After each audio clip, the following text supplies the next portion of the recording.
The cold came in through the doors first. Not through the windows, not through the floorboards, though it came through those too. It came through the doors because the doors of a 2001 Honda Civic were never designed to keep out a Colorado December.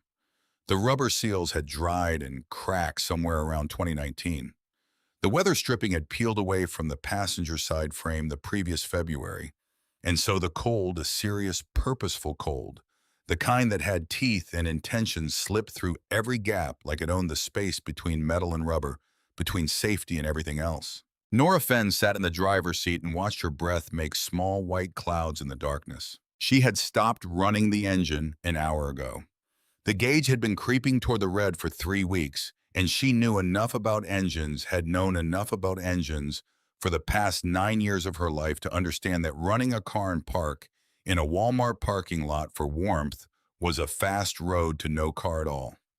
So she sat in the cold instead, hands wrapped around a gas station coffee that had gone tepid 40 minutes ago, and she watched the parking lot. It was almost 2 in the morning. The lot was never empty, not really. There was always someone. A semi parked at the far edge engine, idling, the driver sleeping or trying to. A camper van with a bumper sticker collection that told the story of someone who had driven every scenic highway between here and Oregon. A pickup truck with a cracked windshield and a tarp tied over the bed. People living in the margins. Nora had learned to recognize them, had become one without quite deciding to the way you become things, when circumstances make the decision for you, and you wake up one day inside a life you didn't plan. In the back seat, her daughter slept. Wren was 7 years old, and she slept the way 7-year-olds sleep when exhaustion has won completely. One arm thrown over the edge of the seat mouth, slightly open, her stuffed bear biscuit tucked under her chin, with the particular ferocity of a child who had learned to hold on to things. 3 jackets covered her. A sleeping bag rated to 20 degrees.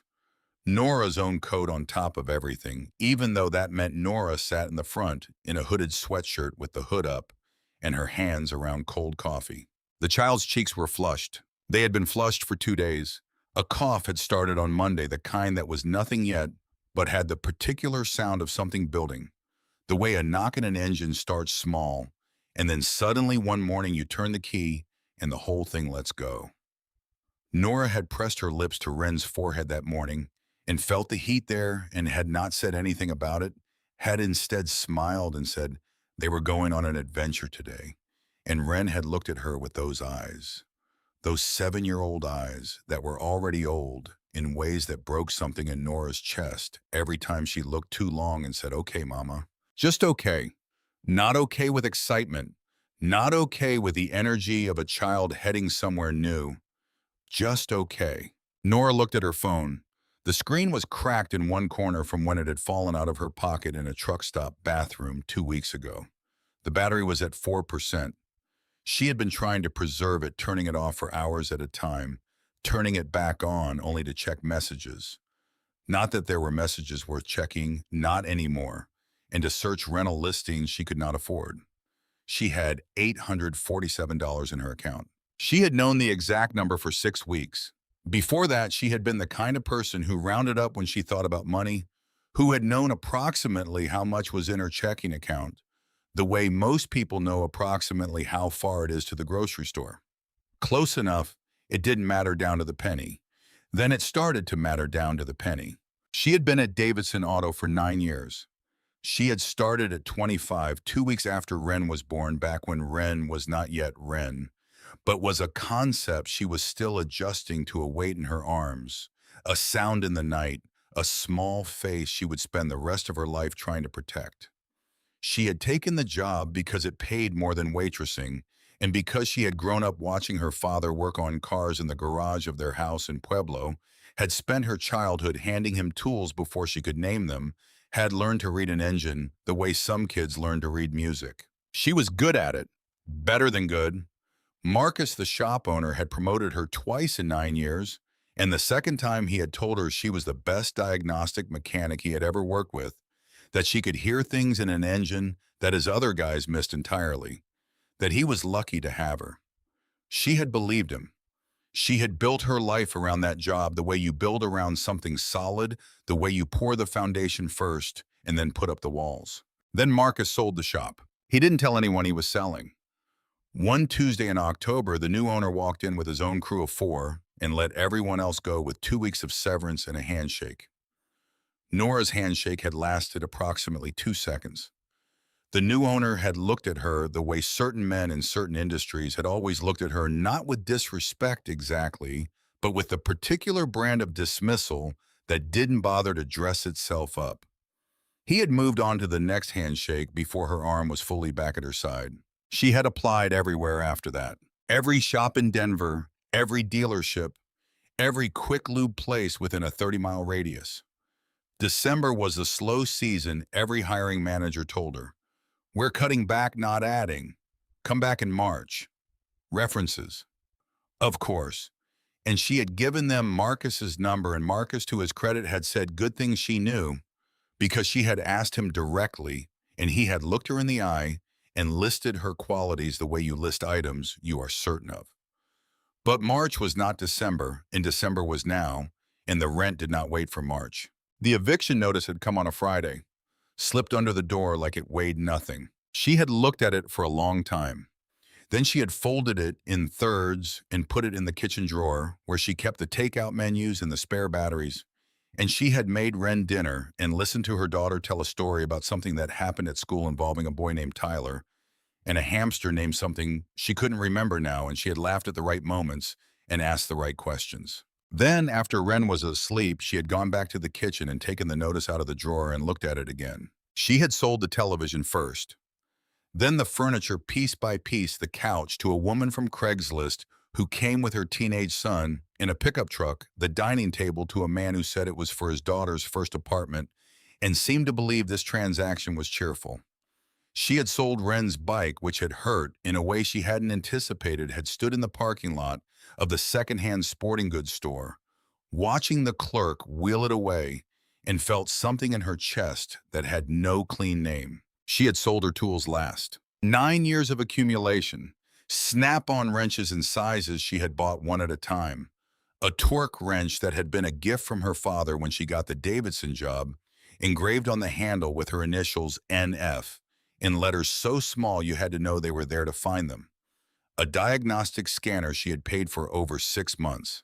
She had laid them all out on a folding table at the tool shop on Colfax Avenue, and the man behind the counter had named a number, and she had taken it without negotiating, because negotiating would have required her to be a version of herself that was still functional in the way she needed, and she was not that version anymore. She had packed what was left into garbage bags and the Civic's trunk.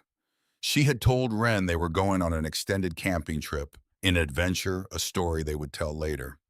Ren had looked at the garbage bags and then at her mother and had not said anything for a moment. Then she had asked if Biscuit could come, and Nora had said, of course, and that had been that. 6 weeks in a parking lot. 6 weeks of rotating between the Walmart lot and the truck stop on Federal and the Home Depot on Evans, moving every 2 or 3 days before security noticed or the pattern became too obvious. 6 weeks of truck stop bathrooms and fast food restrooms, and once memorably a Planet Fitness where Nora had paid the $20 monthly fee just for access to a shower and a locker where Ren could sit with her coloring books while Nora washed their clothes in the sink and dried them under the hand dryer. 6 weeks of Ren asking questions and Nora answering them with things that were almost true. When are we going home? Soon, baby. Do we have a home? Of course we do. We're just in between homes right now, like camping. Exactly like camping. Is camping always this cold? Not always. Not in the summer. But this was not summer. This was December 19th. 6 days before Christmas, and Ren was running a fever in the back seat of a car with broken weather stripping, and Nora had $847 in a phone at 4% and nowhere to go. She opened the real estate app. She had been through this ritual enough times that it had the quality of a dream. She kept having the same sequence of steps, same impossible numbers at the end. She scrolled past apartments she could not afford, scrolled past rooms for rent in houses where the landlords wanted first and last, and a deposit that alone exceeded what she had. Scrolled past the listings marked income-based that had wait lists measured in years. The app crashed. When it reloaded, it opened not on the rental listings, but on something else. A redirect. A government property auction site she had never seen before with a banner across the top that said, Federal Surplus and Foreclosed Properties Public Auction. The page was plain and functional, the design of a website built a decade ago and never substantially updated. The listings were sorted by state and then by county, and most of them were exactly what you would expect: condemned buildings, empty lots in places so rural they had no zip code, properties that had been seized or abandoned, or both. She almost closed it. Her thumb was on the button muscle memory, reaching for the familiar motion of closing something useless and going back to something slightly less useless.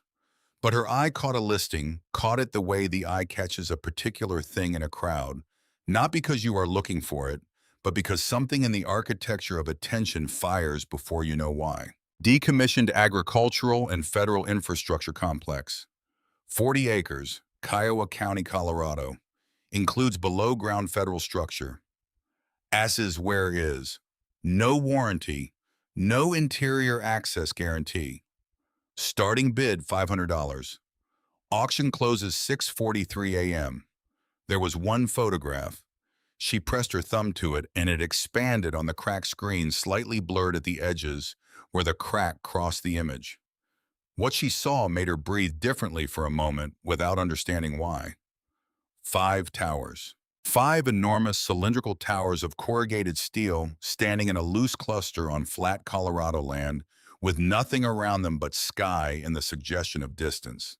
They were massive. The photograph had been taken from far enough away that the scale wasn't immediately obvious, but there was a fence visible in the foreground, and against that fence the proportions resolved themselves, and she understood each of these towers was the size of a building. Each one rose 15 stories against a gray winter sky, and the steel of their bodies was the color of rust, the deep red-orange of iron that has been rained on for decades and has reached the particular state of oxidation that is both decay and beauty simultaneously. Between the towers connecting them at various heights were enclosed walkways, thin horizontal structures that linked one cylinder to the next, like the bones of something assembled and then abandoned. The whole complex had the look of infrastructure from another era, something built with the confidence of a nation that believed in permanence and then left behind when permanence turned out to be negotiable. At the base of the towers, almost invisible in the photograph, a low concrete structure extended into the ground. The listing description said former grain elevator complex converted to Federal Emergency Communications and Operations used 1972. Decommissioned 1993. Below ground structure status unknown. Buyer responsible for all inspection and access. She sat with the phone in her hand and the cold coming through the door seams, and Ren breathing behind her with that small hitching sound that had been there for 2 days. She thought about the $847. She thought about $500.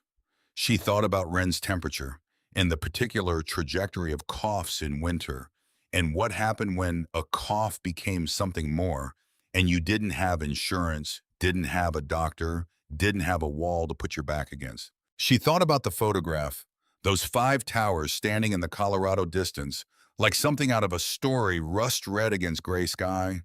She placed a bid of $500. Her hand was not entirely steady. She pressed confirm. The page refreshed. She was the high bidder. She watched the screen for 10 minutes expecting someone else to appear. Someone who had done research, who knew what they were looking at, who would recognize whatever value she couldn't see and claim it before she could understand what she'd reached for. But no one came. The number on the screen stayed the same. At 5 in the morning, with the battery at 2%, she raised her bid to $750. She did not fully know why. It was not a calculated decision.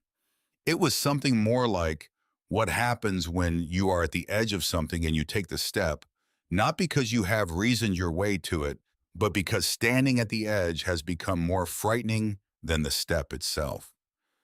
At 6:43 in the morning, the auction closed. She sat in the driver's seat of a 2001 Honda Civic with $97 left in her account and the title to 40 acres in Kiowa County, Colorado, somewhere on the other side of whatever morning was about to become. In the back seat, Wren coughed once in her sleep and then went quiet again. Nora watched the pink come up in the sky over the parking lot, over the Walmart sign, and the gas station, and the semi still idling at the far edge. And she thought, this is either the worst decision I have ever made, or it is the only decision I had left. She was not sure there was a difference. She drove to a gas station and charged her phone in the outlet by the ice machine.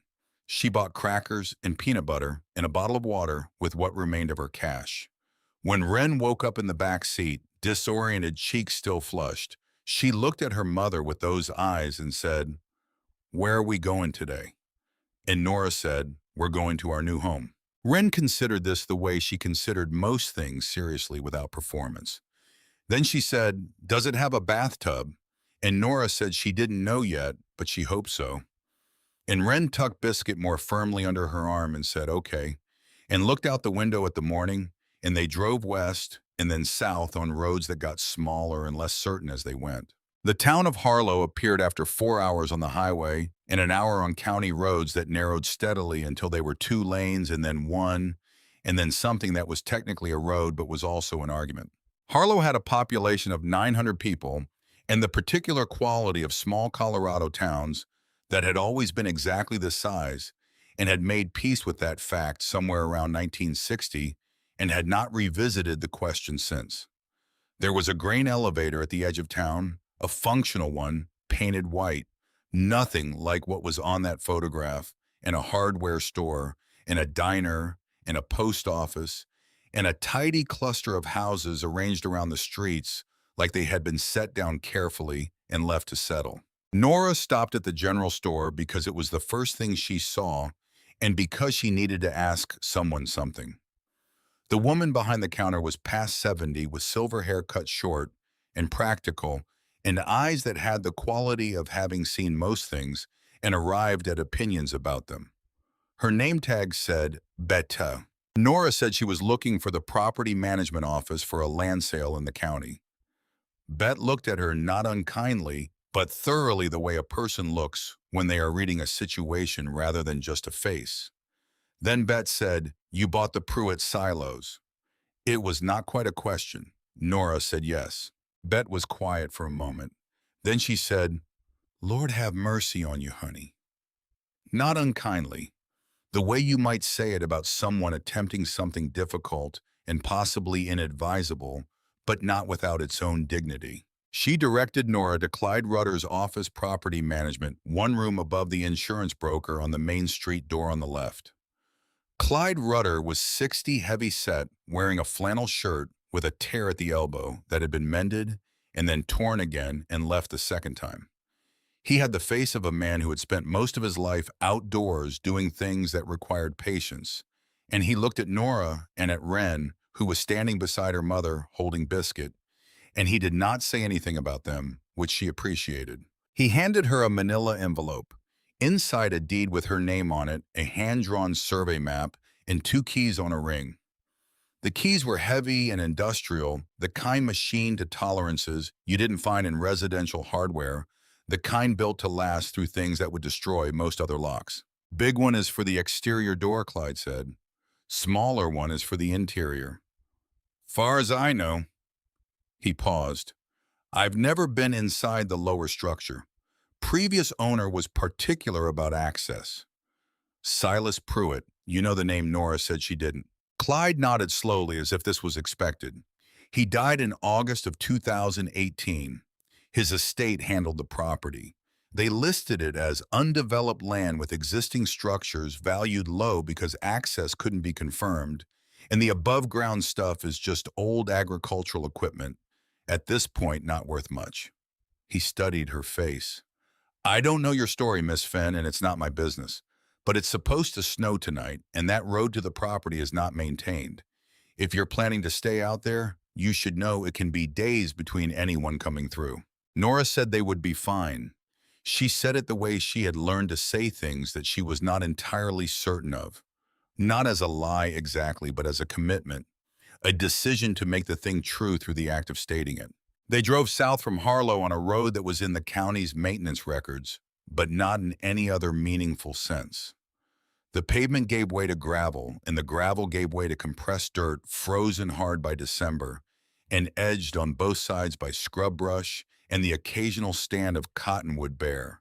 Now their branches gray and geometric against a sky that had been building something gray and serious all morning. Wren had stopped coughing.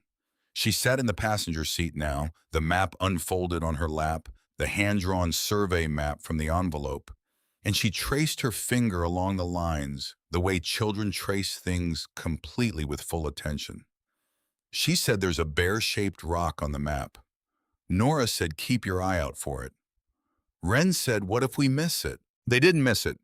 It was exactly where the map said it would be, a boulder roughly the size and shape of a sitting bear positioned at the junction of two tracks, and Nora turned left. And then the land opened. She saw it from 300 yards out, and she slowed the car without deciding to the way you slow for something your body understands before your mind catches up.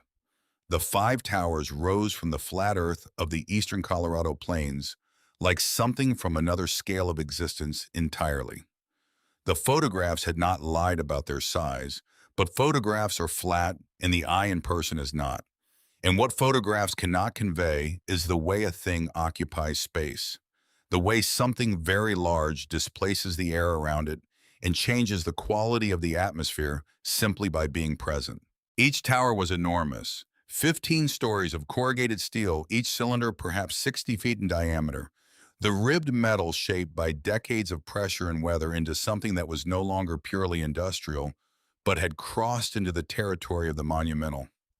The rust was not uniform. It deepened at the seams and the joints where water had pooled, and the chemical process had run longer and harder, and it lightened at the surfaces that caught wind and light, so that the towers had a kind of texture, a variation that made them look alive, in the way that stone looks alive with the life of slow geological time. Between them, suspended on steel frameworks bolted into the cylinder's sides, the enclosed walkways connected one tower to the next at various heights, at the third story, at the seventh, at the 10th, so that the complex read not as five separate structures, but as one organism, something grown rather than built, something that had decided on its own configuration and arrived at it over years. At the base, where she had barely been able to make it out in the photograph, the concrete structure was more substantial than she had imagined. It extended away from the towers in a low horizontal mass half buried in the earth, its surface stained by decades of weather, but intact, visibly structurally intact. A set of steps led down from grade level to a heavy steel door set into the concrete face, and above that door on the concrete lintel, she could just make out where letters had been stenciled and then weathered to the point of near illegibility. She stopped the car and turned off the engine. The silence was absolute. No traffic, no voices.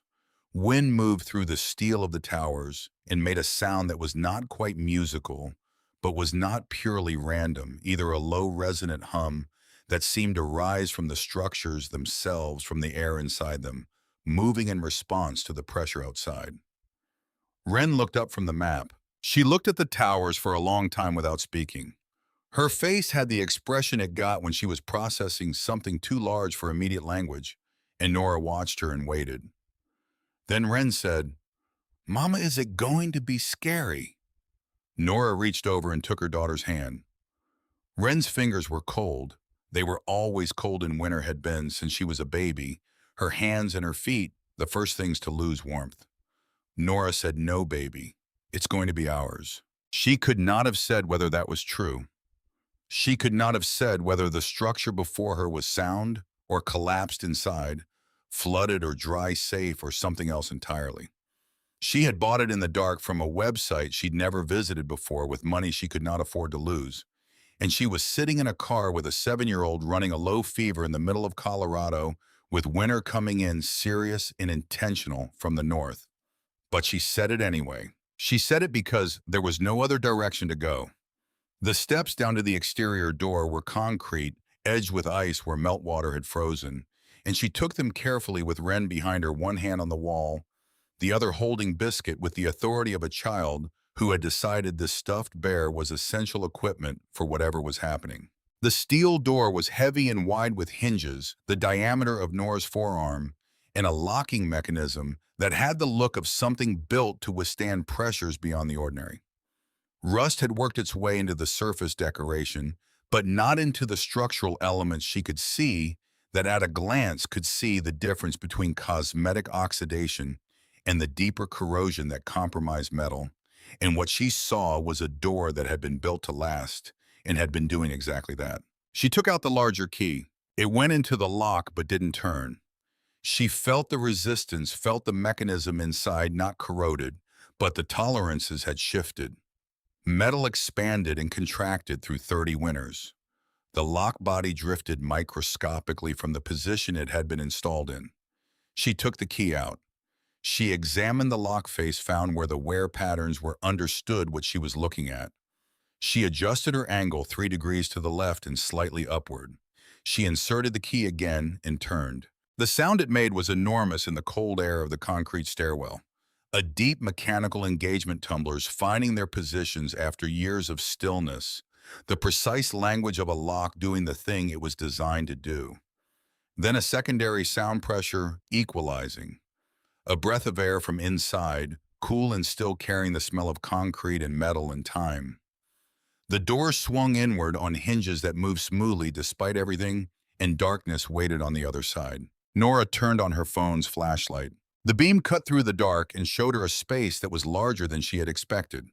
Not a room, an antechamber 2 stories high, the concrete ceiling lost in shadow at the top. The walls were smooth, poured concrete marked with the patterns of the forms that had shaped them 50 years ago. Perfect vertical lines spaced 18 inches apart. The floor was dry. That was the first thing she checked: the floor. No pooling water, no staining patterns that suggested regular flooding, no efflorescence of the kind that meant water had been working its way through the concrete consistently. The floor was dry and the structure was sound. At the far end of the antechamber, a heavy interior door. Beside it, the smaller keyhole. Wren stood beside her, pressed close, her shoulder against Nora's arm. She was looking at everything with the comprehensive attention of a child for whom the world was still a place where remarkable things happened as a matter of course. She said nothing. She was simply there, present, taking it in. Nora crossed the antechamber. She put the smaller key into the interior door's lock, and it turned smoothly, and the door opened into a hallway. The hallway ran left and right and also straight ahead, and in the beam of her flashlight she could see that it was wide enough for 2 people to walk abreast, with conduit and pipes running along the ceiling and doors spaced at regular intervals on both sides. The smell here was different, drier, with a faint chemical quality that she associated with climate control, with systems designed to maintain specific atmospheric conditions over time. The smell of intention, of preservation. At the end of the hallway, a stairwell led down. Wren's whisper was almost inaudible in the concrete quiet. "How far down does it go?" Nora looked at her daughter. She looked at the darkness ahead, in the stairwell at the end, and the doors on either side, behind each of which was something she didn't know yet. She said, "Let's find out." They moved together through the hallway, flashlight leading. The first doors opened onto empty rooms. The third room had metal bunk frames built into the walls. 4 pairs of bunks, the mattresses still in place, wrapped in plastic that had yellowed but not cracked. At the end of each bunk, a metal footlocker, the kind she recognized from army surplus stores. The room smelled of sealed air, of a space that had been closed and left and not disturbed. Wren immediately identified which bunk she wanted. The next rooms told a story in pieces: a kitchen with industrial sinks and a refrigerator that was not running, but whose interior was clean and dry. A bathroom with 3 stall showers and 3 sinks. A common room with folding tables and metal chairs, and a corkboard on the wall that still had a few pins in it. Nothing attached to them now, just the pins themselves. Small metal points holding nothing. Waiting. Everything was coated in dust. Everything was intact. It had the quality of a place where people had simply stopped coming. Not in a hurry, not in crisis, just stopped. locked the door behind them, and not returned. She found the utility closet on the first level and the electrical panel inside it. She opened the panel and looked at the breakers, all off, every one of them. She traced the conduit from the panel, followed it with her flashlight, went back into the hallway, and followed it to the stairwell and down. The second level was larger than the first. More rooms, a space that had the look of a medical bay examination table still bolted to the floor, cabinets still mounted to the walls. Everything covered in dust, but nothing missing, nothing broken. Opposite it, a generator room. She opened the generator room door and the smell hit her, first diesel and steel, and the particular atmosphere of serious machinery. The generator was a Caterpillar diesel unit, a commercial-grade system that had no business being in a structure valued as low as this one had been valued. It was the size of a small truck. Its body was intact. She walked around it slowly, running her flashlight across every surface, the way she had learned to examine things fully without assumption.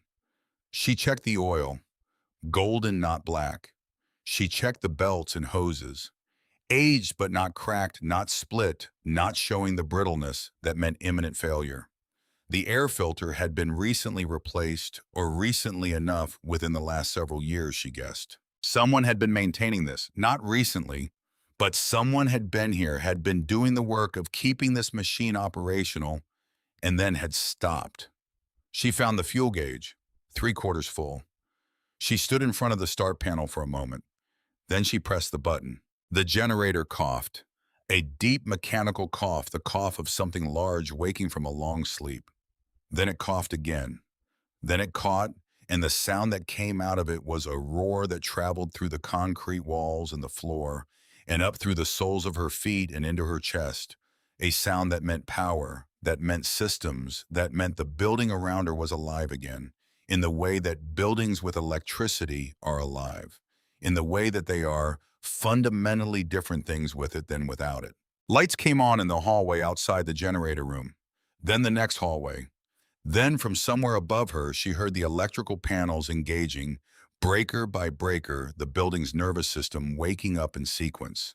The heating system made a sound like someone clearing their throat after a long silence, and then the vents began to push air, and the air that came out was first cold, and then slowly not cold. She heard running feet on the stairs above her. Wren appeared at the generator room door, eyes wide. She said, "Mama, what is that?" Nora said, "That baby is electricity." And Wren said, "You fixed it." And Nora looked at the generator and at her daughter and at the light coming in from the hallway and said it wasn't really broken. It was just waiting. She found the water system on the second level, a well pump connected to a filtration system, connected to storage tanks set into the reinforced concrete ceiling. The whole assembly designed to draw from the deep aquifer beneath the plains and run automatically once power was restored. She heard the pumps engage. She went upstairs to the kitchen and turned the faucet, and it ran brown for 90 seconds and then ran clear, and she filled a glass and held it up to the light and then drank it. Cold, clean, better than anything she had tasted from a gas station sink. That night, for the first time in 6 weeks, Wren had a hot shower. Nora stood outside the bathroom door in the hallway and listened to her daughter. Listened to the sound of water running hot and steady, and the small, unself-conscious sounds of a child who did not know she was being listened to, who was simply in a warm place with warm water and had nothing in this particular moment to be afraid of. The sounds of normalcy returned. Nora put her hand flat against the concrete wall to steady herself. She had $97 in her account. She was standing in a subterranean facility somewhere in Kiowa County, Colorado. She did not know what all of this was, what it had been, why it was here, or who had built it to this standard and then walked away. She did not know what the stairwell on the second level led to. She had seen it, but had not yet gone down, had saved it for tomorrow for daylight in her internal sense of the word. Even though down here, there would never be daylight. Only the glow of fluorescent fixtures built to last. She knew this, her daughter was warm. She knew this, the floor was dry and the structure was sound, and the generator had 3/4 of a tank, and the water was clean, and the heat was building in the hallways, and the bunk room mattresses, still in their plastic wrapping, were more than what they had been sleeping on for 6 weeks. Outside above them, through 40 feet of earth and reinforced concrete, in Colorado winter, the snow that Clyde Rudder had predicted was arriving. She could not hear it. Down here, there was no sound from outside at all. The world ended at the walls, at the ceiling, at the sealed door at the top of the steps. She went to the bunk room and found Wren already in the lower bunk she had claimed, wrapped in the blankets they had carried in from the Civic Biscuit, installed beside her with full occupancy rights. Wren looked up at her mother. She said, "Is this really ours?" Nora sat on the edge of the bunk. The mattress was firm through the plastic wrap. The concrete ceiling was above them, and the fluorescent light in the hallway came in at an angle under the door, a stripe of yellow across the floor. Somewhere in the building, the heating system cycled through its first full rotation in years, a low sound of air through metal of warmth being made and distributed. Nora said, "Yeah, baby, this is really ours." She pulled the blankets up to her daughter's chin, and Wren put her hand over her mother's hand and held it there for a moment and then closed her eyes. She was asleep in 4 minutes. Nora sat beside her in the half-dark and thought about the $750 she had spent, and about the structures around her built to outlast decades, and about the 2 more levels she had not explored yet, and about the stairwell on the second level that led further down, and about the way this place smelled of serious intention, of something designed not just to shelter, but to preserve. She thought about the maintenance logs she would find the next morning. She thought about the name she did not yet know, Silas Pruitt, and about the decades of careful work that had kept this generator ready to roar back to life, that had kept the fuel tank 3/4 full, that had kept the water filters clean enough to produce water that tasted like this. She thought about the door she would find on the 4th day. Wren would find it actually as children find things that adults miss because they are not yet burdened by knowing where to look and where not to. But that was 4 days away. That was future territory. That was past the edge of what she could see from here. From here, what she could see was her daughter sleeping in the first real warmth they had had in 6 weeks. She lay down beside Wren and pulled the remaining blankets over herself and listened to the hum of the generator beneath them, steady and purposeful, doing the thing it had been built to do. She was asleep before she understood she was falling. Above them, the 5 towers stood in the Colorado dark, rust-red steel, invisible now in the storm, the snow coming down heavy and complete, covering the tracks they had made in the frozen ground, covering the Civic parked beside the concrete entrance, covering every indication that anyone had come here or intended to stay. Inside, in the warmth and the generated light, a woman and her daughter slept without nightmares for the first time in longer than either of them could easily say. And the building held. The 4th day began like the others. Nora was up before Wren, which was how she had always organized the world. She rose first so that whatever the morning held, she could assess it before her daughter had to. She made coffee from the ground she had found in the kitchen supply cabinet, a commercial can of Folgers, so old the label had faded to near illegibility, but which produced, when run through the industrial percolator she had figured out on day 2, something hot and approximately correct.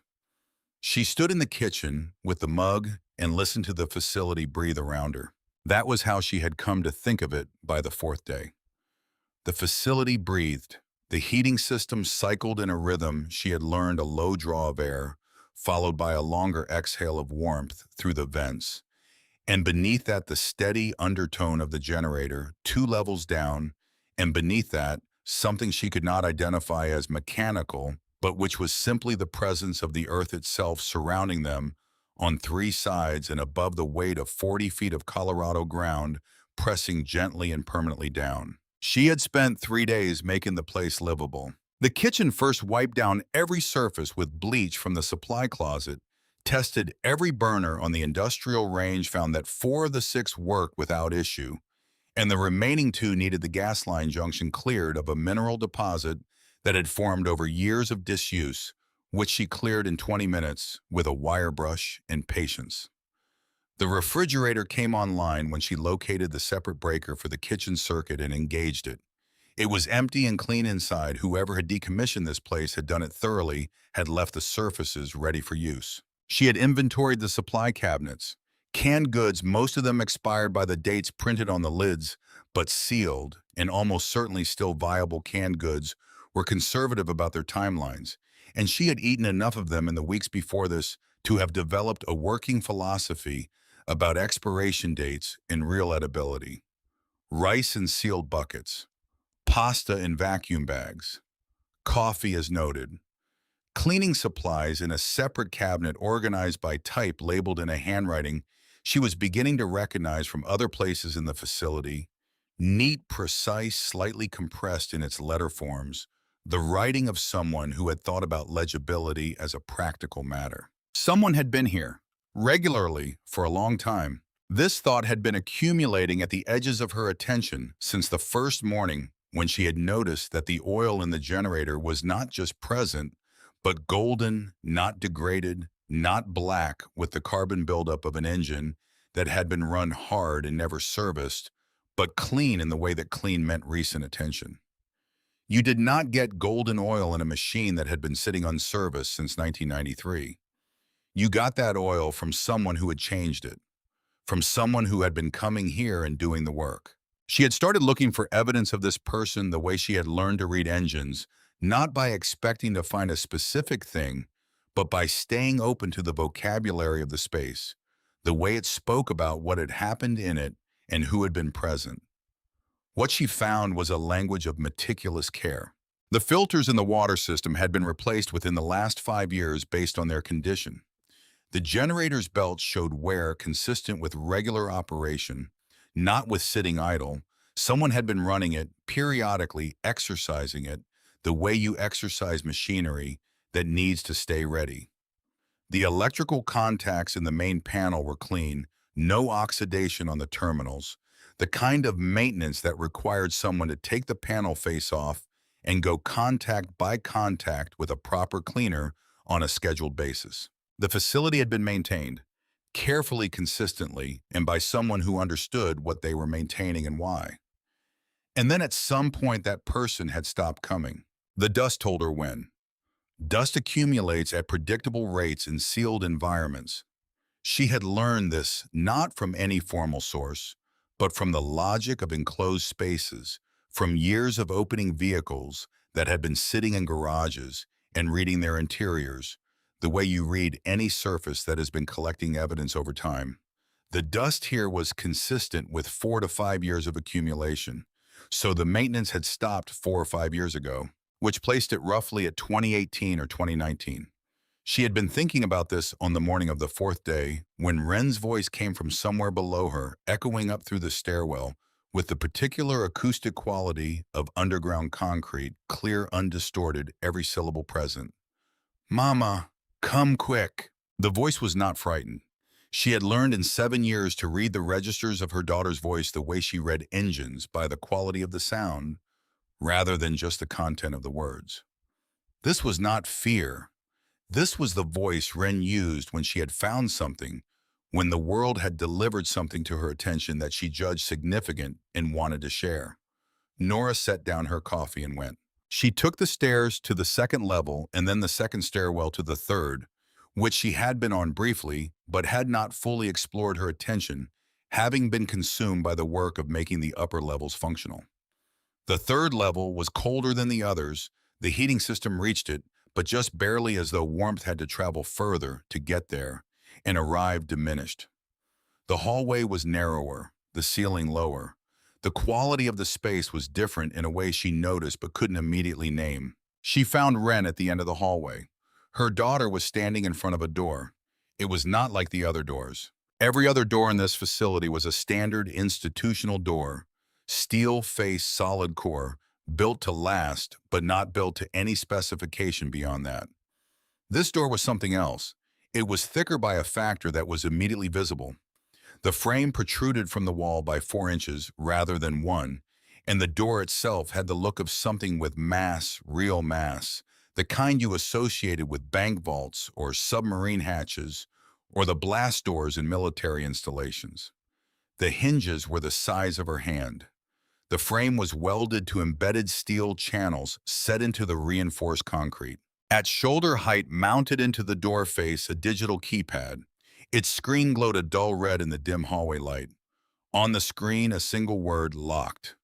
Above it, stenciled in yellow paint that had faded from bright to the color of old paper, a warning in block letters, asset preservation authorized access only. Wren looked at her mother. What's in there? Nora looked at the door, at the keypad, at the warning stenciled above it. She reached out and touched the frame, solid cold, the weld beads smooth under her fingertips. She said, I don't know yet. Can we open it? Not without the code. She examined the keypad, 6 digits based on the display. The technology was dated late 1990s or early 2000s. She guessed the kind of digital security that had been cutting edge for a year or two, before better systems made it standard and then obsolete. The fingerprint reader mounted below the keypad had been manually disabled at some point, its sensor covered with a steel plate screwed over the original housing. Someone had decided that the biometric component was no longer part of the access protocol. Someone had simplified the system to code-only entry. Someone who had anticipated a future user. Someone who had known they would not always be here to provide access in person. Maybe there's a clue somewhere, Wren said. Like in books. Nora looked at her daughter and almost said, this is not a book. But she stopped herself because the thing about Wren's observation was that it was not actually wrong. Whoever had set this up had set it up with intention. Whoever had maintained this facility for decades had done so because they meant for it to be found and used. There were answers somewhere in this building. She had not found them yet because she had been focused on the immediate warmth, water, food survival. She had not yet gone looking. She said, you're right, let's go look. She started in the director's office on the first level, which she had identified by the quality of the furniture, a desk that was a grade heavier than the others, a chair that had once been padded leather before the leather dried, and cracked bookshelves built into the wall rather than freestanding. The file cabinets were the 4-drawer institutional kind gray metal, each one locked. She found the file cabinet keys in the center desk drawer organized on a labeled ring. She spent 2 hours going through files. Most of it was exactly what you would expect from a facility like this: maintenance logs, supply orders, shift records, equipment, specifications. The bureaucratic documentation of a place that had once been staffed and operational. She read through it carefully, not skimming, because she had learned that what you were looking for was rarely labeled. You found it by reading everything and recognizing the thing that didn't fit the surrounding pattern. She found it in the 3rd cabinet, transfer documents. The facility had been decommissioned from federal use in 1993 and sold in 1996 to a private entity, Pruitt Holdings, LLC, for a consideration of $1. The terms were extensive, spanning 12 pages of legal language she could follow only partially, but whose general direction was clear, complete transfer of ownership and all associated rights, with explicit provisions for private use and confidential operation. The seller was the federal government. The buyer was Pruitt Holdings. She cross-referenced the name against what else she could find, deeper in the same cabinet: maintenance logs. Not the federal facility logs, but a second set beginning in 1997 and continuing at monthly intervals. The handwriting was the same she had been seeing throughout the facility, that neat, precise, compressed script. The logs were methodical date systems, checked issues, noted remediation, performed fuel levels, filter, status, electrical readings. The same notations repeated month after month, year after year, with the small variations of a changing facility and a consistent hand. Every log was signed with 2 initials: S.P. Silas Pruitt. He had been coming here himself, not sending someone else, coming personally every month for over 20 years, doing the systems checks and writing the logs and signing them with the compressed precision of the same hand she had been seeing everywhere. The final entry in the log was dated July 14, 2018. After that, nothing. Blank pages, empty slots in the binder. 5 years of absence. She was still holding the binder when Wren appeared in the doorway of the director's office. Wren had been exploring the common room, which she had claimed as a personal project. She had spent portions of each day arranging it, moving the folding tables, organizing the chairs, creating what she called the living room part and the homework part with the focused territorial confidence of a 7-year-old who had recently acquired space and intended to use it purposefully. She was carrying a book. It was a leather-bound journal, not large, smaller than a standard notebook, the kind designed to fit in a coat pocket.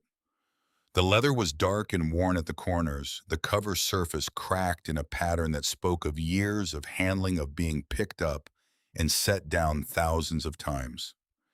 The pages were thick and cream-colored, the edges slightly browned. Wren held it out. Someone wrote in this. I found it on the shelf in the back room, behind the coffee manuals. Nora took it carefully. The cover had no title, no label. She opened to the first page. The handwriting inside was the same she had been seeing all day, the same neat, precise, compressed letters. And in the upper right corner of the first page, in that same hand, property of Silas R. Pruitt, private. She sat down in the director's chair and began to read. The journal covered 8 years from 2010 to 2018. It was not a daily record. The entries were irregular, sometimes separated by months, sometimes clustered in groups of 3 or 4 over a short period. They had the quality of a document written not for an audience, but for the writer himself, someone thinking on paper, working through things that had no other outlet. Silas Pruitt wrote about fear. He wrote about it in specific practical terms, not the vague existential fear of someone given to abstraction, but the fear of a man who had spent decades studying economic systems and had arrived at conclusions that scared him deeply. He wrote about currency devaluation, about the structural fragility of financial institutions, about the way entire economies had collapsed throughout history, not gradually, but suddenly, not over decades, but over weeks. The way a bridge holds and holds and holds, and then fails at a load only marginally greater than what it has always carried. He wrote about his solution. He called it preservation. He wrote about the difference between money, which was a representation, a symbol, a promise made by institutions that could break their promises in value, which was a physical reality, a thing that existed in the world independent of any institution's willingness to honor it. Gold that had been traded for 5,000 years. Art that transcended any particular currency. Physical shares in companies that built things people needed. Objects that would survive whatever crisis he imagined because they had survived crises before. He had been building this collection since 1986, he wrote. He had been adding to it steadily, deliberately, the way you add to anything important, not in bursts, not with the excitement of acquisition, but with the patience of someone who understood that the value of a thing was not in how quickly you obtained it, but in how long you held it. He wrote about the facility. He called it consistently the Winter Vault. He wrote about his reasons for keeping it hidden. Not hidden from the government, not hidden for tax purposes. He was explicit about this, almost anxious about it, returning to the point several times across different entries. Everything in the vault had been purchased with money on which taxes had already been paid. He had not evaded anything. He had simply chosen to store his assets in a location that was not connected in public records to his name. He had done this because he wanted it to outlast him without being consumed by the machinery of estates and probate and institutional inheritance. He had done this because he had no heirs he trusted with the purpose he had in mind. And the purpose was specific. The vault was not meant for family. It was not meant for institutions. It was meant for whoever found it, whoever was desperate enough or curious enough or persistent enough to actually look. She read for 3 hours. Wren fell asleep on the cot she had set up in the common room, the fourth day's explorations having tired her out in the way that meaningful activity tires children completely and cleanly. The facility settled into its nighttime rhythm around Nora, the generator, its steady bass note, the heating system, its measured respiration. She came to the final entries. The writing in these pages was subtly different, the same hand, the same precision, but with a quality she recognized as physical difficulty. Very slightly less consistent pressure. Very slightly less uniformity in the letter forms. The handwriting of someone whose hand was no longer entirely reliable, whose body was informing their mind of its limits with increasing insistence. Silas Pruitt had known he was dying. He had known it for months before that final log entry in July of 2018. He wrote, "I have no regrets about what I built here. I have regrets about what I failed to build elsewhere. I built walls when I should have built doors. I preserved when I should have given. I was afraid of the wrong things for the wrong reasons, and I spent 30 years making that fear into something that looked like prudence." He wrote, "The code is not a number. The code is what I should have been. The code is what I hope you already are, whoever finds this. The code is family. The code is love. The code is the reason we preserve anything at all." And then below that paragraph, almost as a marginal note, the kind of thing written not as a formal entry, but as an afterthought, as the completion of a thought that had no other place to go, 71498. She stared at those 6 digits for a long time. 71,498. She turned back through the journal looking for a reference. She found it in an entry from 2013, a longer entry more personal than most, written on what he identified as a difficult anniversary. He wrote about his mother, about a woman who had worked 3 jobs to put him through college, who had believed in him with a completeness and a ferocity that he had understood only in retrospect after she was gone. Who had died on July 14th, 1998, before his company sold, before the billions, before any of it. Who had known him only as her son, which he now understood was the only version of himself that had been fully real. July 14th, 1998. 71,498. She closed the journal. She sat in the director's chair in the cold office and felt the weight of what she was holding. Not just the physical weight of the book, which was slight, but the other kind of weight, the kind that comes from understanding that something large has shifted in your proximity and you are still assessing the scale of the change. She thought about Ren sleeping in the next room. She thought about $97 in her account. She thought about the keypad at the end of the 3rd-level hallway glowing its patient red, waiting for exactly these 6 digits to be entered by exactly the right person. She looked at her phone, 1 bar of signal. She typed Silas Pruitt into the search engine and waited for the page to load in fragments. What came back told the story in pieces, the way search results tell stories out of sequence, by relevance rather than chronology requiring assembly. Silas R. Pruitt, founder of Pruitt Systems, a software infrastructure company established in Colorado Springs in 1983, sold to IBM in 1999 for a reported $1.3 billion. Known in the years following the sale for reclusive behavior and an apparent preoccupation with economic instability. References in several financial publications to his belief in what one journalist had called physical value preservation. Described variously as eccentric, visionary, paranoid, and reclusive depending on the source's sympathy. Died August 9th, 2018, age 71.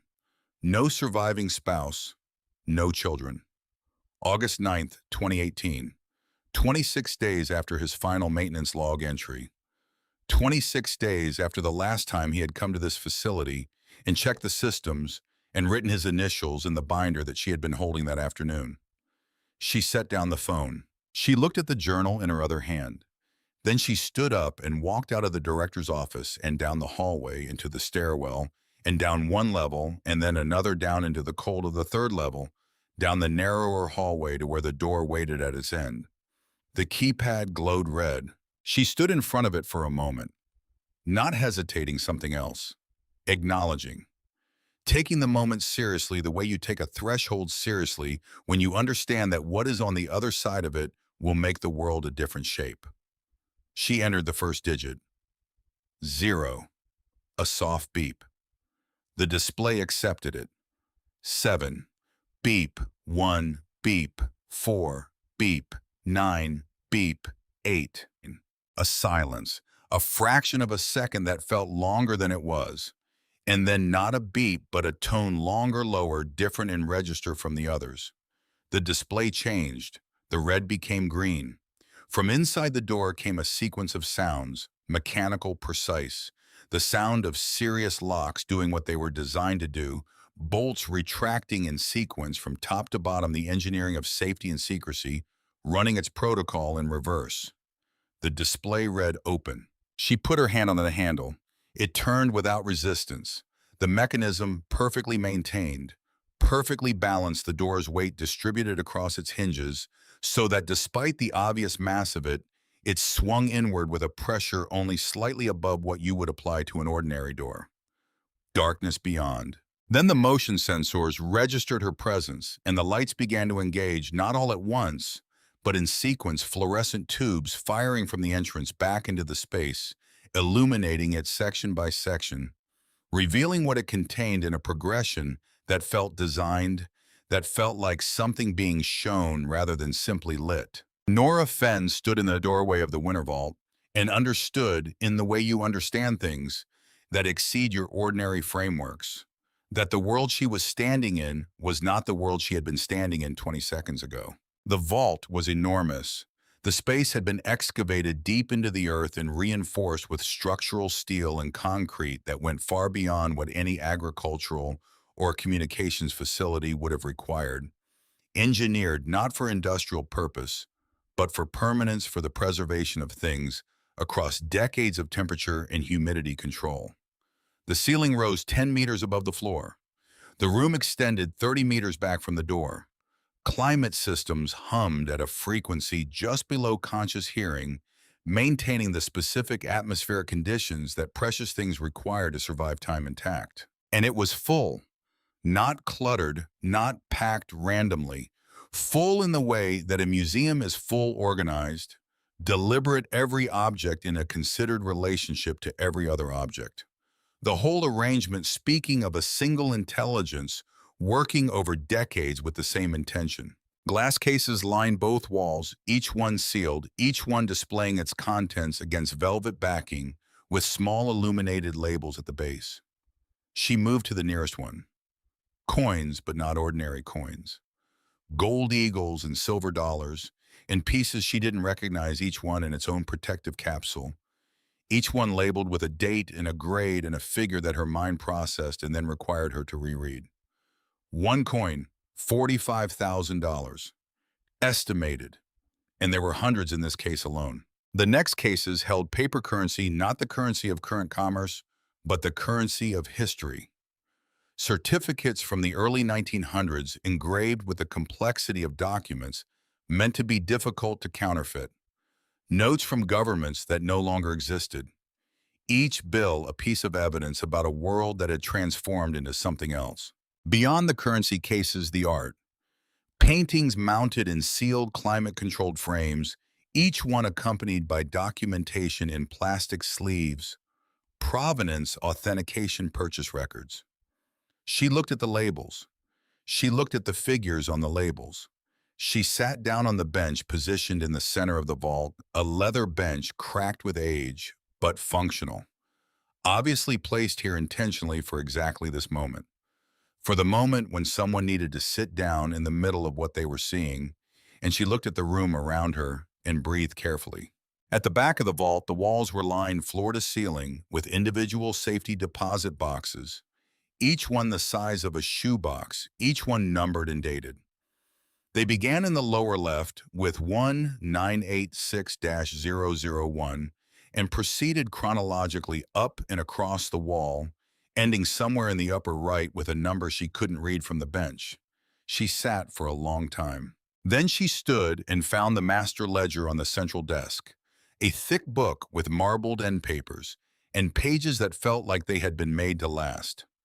She opened it and read Silas Pruitt's final assessment dated March 28, 2018. The figures were organized by category. Gold and precious metals, $47.2 million. Rare currency collection, $12.4 million. Investment-grade artwork, $33.8 million. Bearer bonds and corporate debt instruments, $41.6 million. Stock certificates and equity positions, $118.3 million. Cryptocurrency holdings in the most recent boxes. USB, drives containing access keys to wallets established, when the relevant currencies were priced in cents, $56.7 million. Total estimated value as of final assessment, $310 million. She read the number 3 times. She turned to the last pages of the ledger and found the envelope. It was sealed with wax, old wax, cracked along the edges where the years had worked it. The address on the front, in Silas Pruitt's compressed, precise handwriting, "To whoever finds this." She opened it carefully. The letter inside was 2 pages typewritten on a manual typewriter. The letters slightly uneven, some struck harder than others, the artifact of a machine operated by human hands. He wrote to her, to whoever she was, to whoever it was, without pretense and without performance. He wrote about what he had built and why, and what he now at the end of his life understood about the relationship between that building and the kind of person he had failed to become. He wrote about fear as a builder and about courage as a quality he had admired in others and hoarded in himself, using it only to accumulate rather than to give. He wrote, "If you have made it this far, you have already proven something. You found the property, you made it work. You didn't stop at the first door or the second or the third. You found the journal. You understood what the code meant.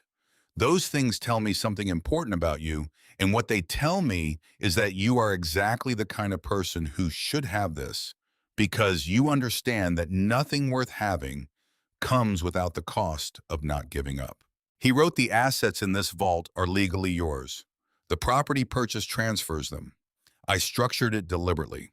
No estate claims, no taxes owed on the assets themselves. They were purchased with taxed income over 30 years. What you owe taxes on is any income generated when you liquidate them, and I hope you will pay those taxes completely and without resentment, because a functioning society is what made it possible for me to earn this money in the first place, and it is what will make it possible for you to use it." He wrote, "My only request, and I have no right to demands, is that you do not do what I did. Do not store this. Do not preserve it out of fear. Use it. Build something with it. Find the people who need what you needed when you were desperate enough to buy an abandoned structure in the middle of nowhere for $750 and give them what you would have wanted someone to give you." He wrote, "I don't know who you are. I'll never know. But I'm trusting you with 30 years of work, and I think you deserve to know that I believe the trust is well placed. Not because you found treasure, because you were brave enough to open a door when you had no idea what was behind it." He wrote, "Good luck." He had signed it with his full name, Silas R. Pruitt, August 1st, 2018, 8 days before he died. Nora sat in the vault surrounded by $310 million and cried. Not from joy. Joy was not the right word for what she was feeling, because joy implied simplicity, and what she felt was the opposite of simple. She cried from the weight of it, the weight of what had just changed, the weight of what it meant, the weight of being the person this had happened to, a woman who had been sleeping in a parking lot 6 weeks ago and was now sitting in an underground room holding a letter from a dead billionaire who had spent 30 years preparing a gift for someone he would never meet. She cried because she understood Silas Pruitt. She understood him in the way you understand someone whose fear has a shape you recognize because you have felt that shape from the inside. He had been afraid of losing everything, and so he had built walls.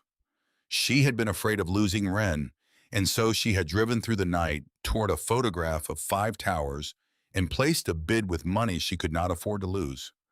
Fear was the same. The direction was different. She sat until the crying was done. Then she stood and walked through the vault one more time, slowly looking at what Silas had assembled, not with the eyes of someone calculating, but with the eyes of someone trying to understand what a human life looks like when it is organized entirely around the act of holding on. Then she walked out. She let the door close behind her. She heard the locks engage, the bolts sliding back into their positions. The keypad cycled back to red. She climbed the stairs in the dark. She had not brought a flashlight down. This time had come on instinct, on the urgency of that number burning in her palm, and she made her way by the faint light that filtered down from the first level. The glow of the hallway fixtures, the evidence of power restored. She went to the bunk room. Wren had moved in her sleep, had turned onto her side, one arm over her face. Biscuit was on the floor beside the bunk, fallen from the grasp that had relaxed in sleep. Nora picked up the bear and tucked it back beside her daughter. She lay down. She looked at the concrete ceiling and thought about what came next. Not the money.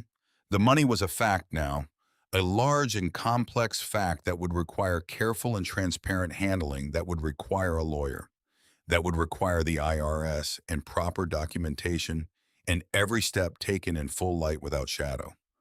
All of that was clear to her, had been clear from the moment she read Silas's letter, because he had been clear about it, and because her own instinct, the instinct that had kept her functional through 6 weeks of the hardest stretch of her life, ran in exactly the same direction.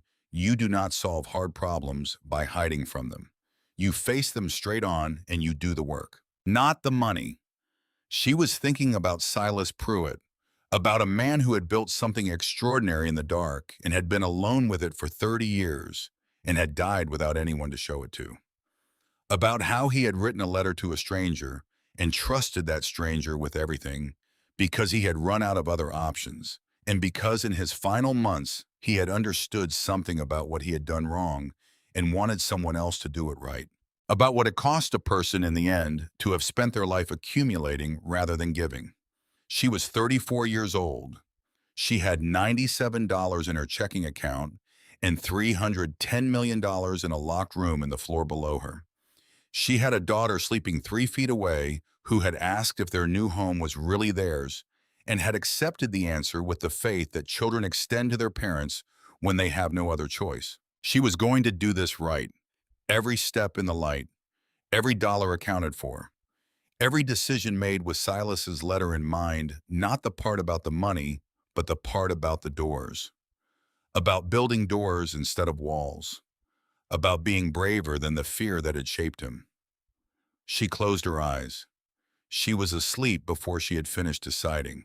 2 weeks later, she drove the Civic to Colorado Springs and sat across a desk from a man named Owen Marsh, who practiced property law in a second-floor office above a bakery on Tejon Street, whose walls were lined with case books and whose desk held a yellow legal pad already half full of notes.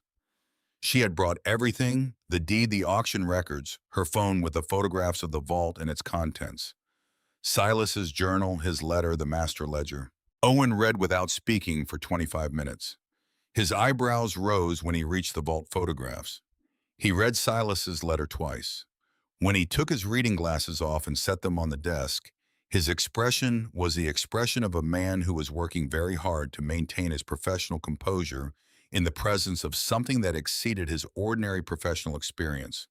He said, "Miss Fenn, I need to ask you directly. Is any of this illegal?" She said no. She said, "I bought the property at a legitimate government auction. Everything I've shown you is exactly as I found it. I haven't moved anything, sold anything, or told anyone outside this room what's there. I want to do this completely right, and I need someone to tell me how." Owen looked at his notes. Then he looked at her. He said, "The property law is straightforward. What you purchased includes everything within the property boundaries at time of transfer. The more complex question is whether the estate can claim these assets as undistributed property. I'll need to research the estate settlement." He researched it that afternoon while Nora and Wren walked the streets of Colorado Springs and looked in shop windows. The estate of Silas R. Pruitt had been settled in 2019, he told her, when they returned.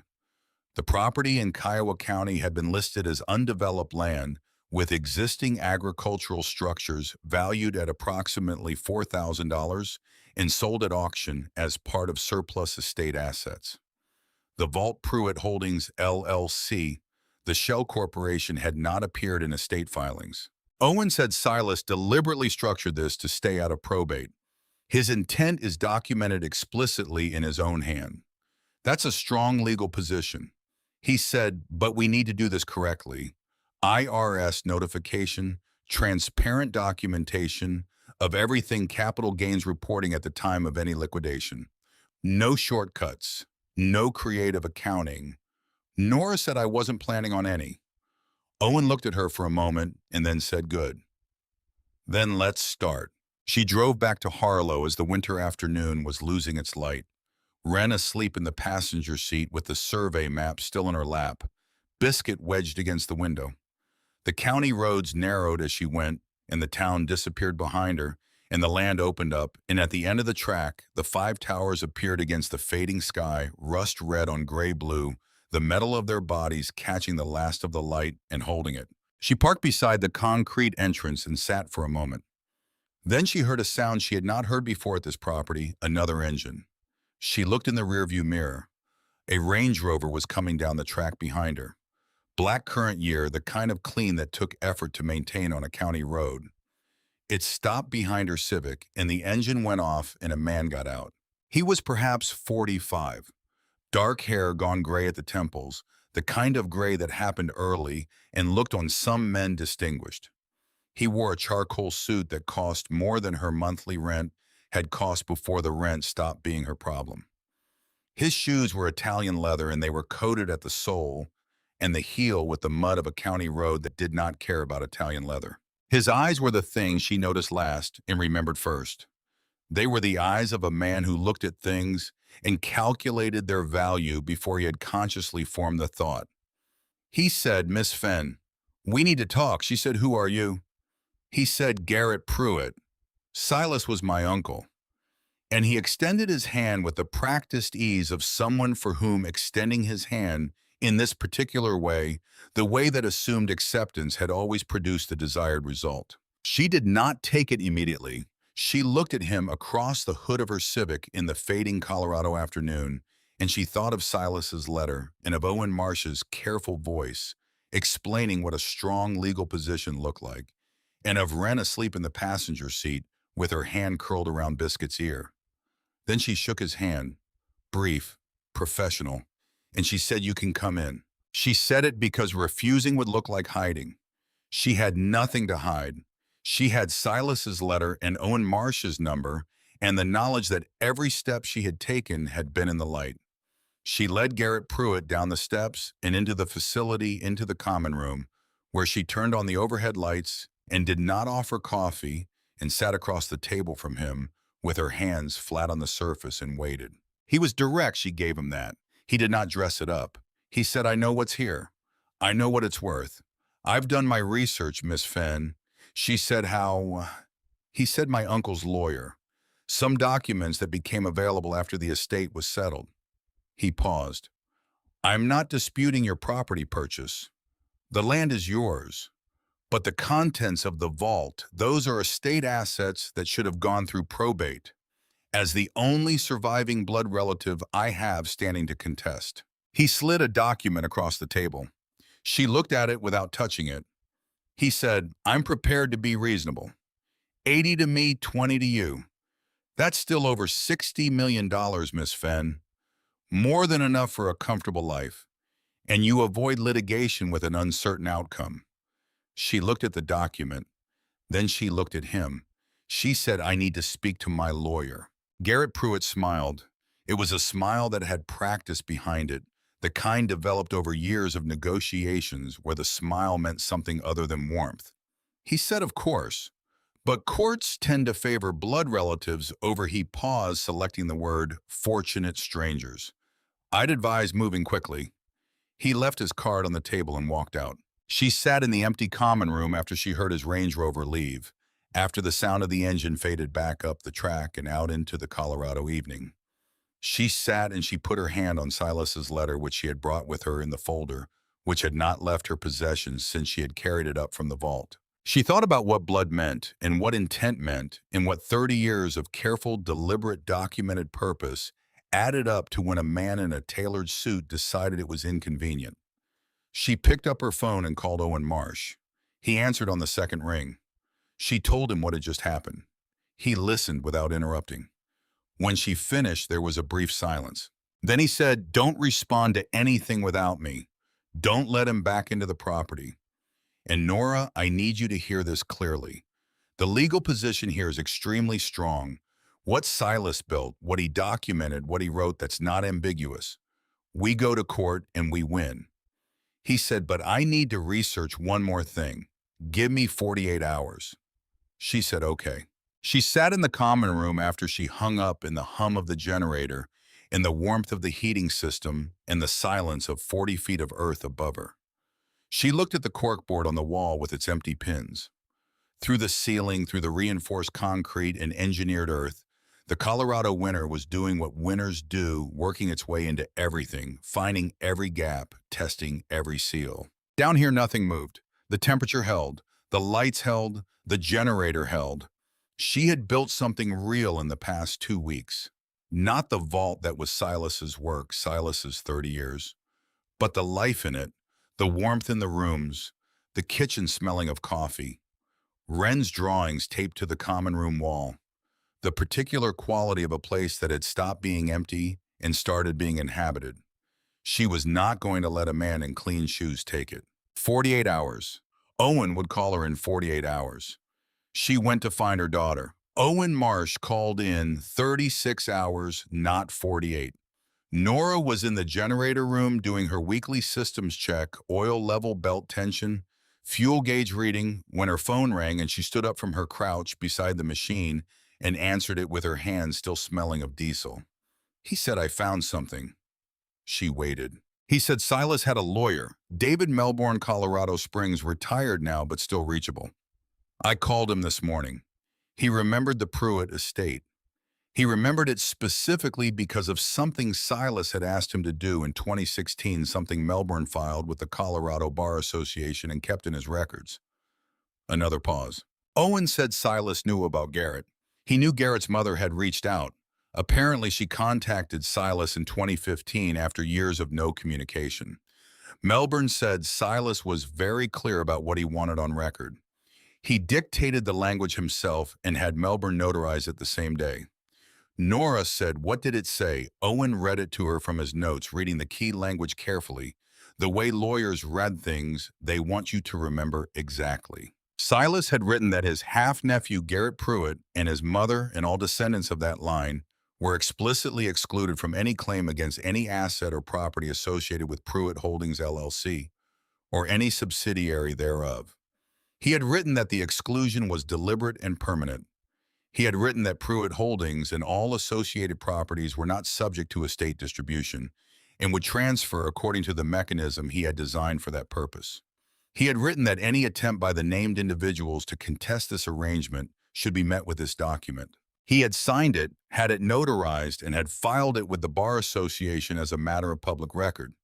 Garrett Pruitt had either not found this document or had found it and decided to try anyway. Owen said, we go to the hearing with this, and it's over Nora. His claim collapses. Silas disinherited that line explicitly in documented legal language 2 years before he died. Combined with the letter in the journal, the intent is unambiguous. A judge will see that clearly. She leaned against the generator room wall and closed her eyes for a moment. Not from relief, she had not let herself accumulate enough hope for relief. Something else.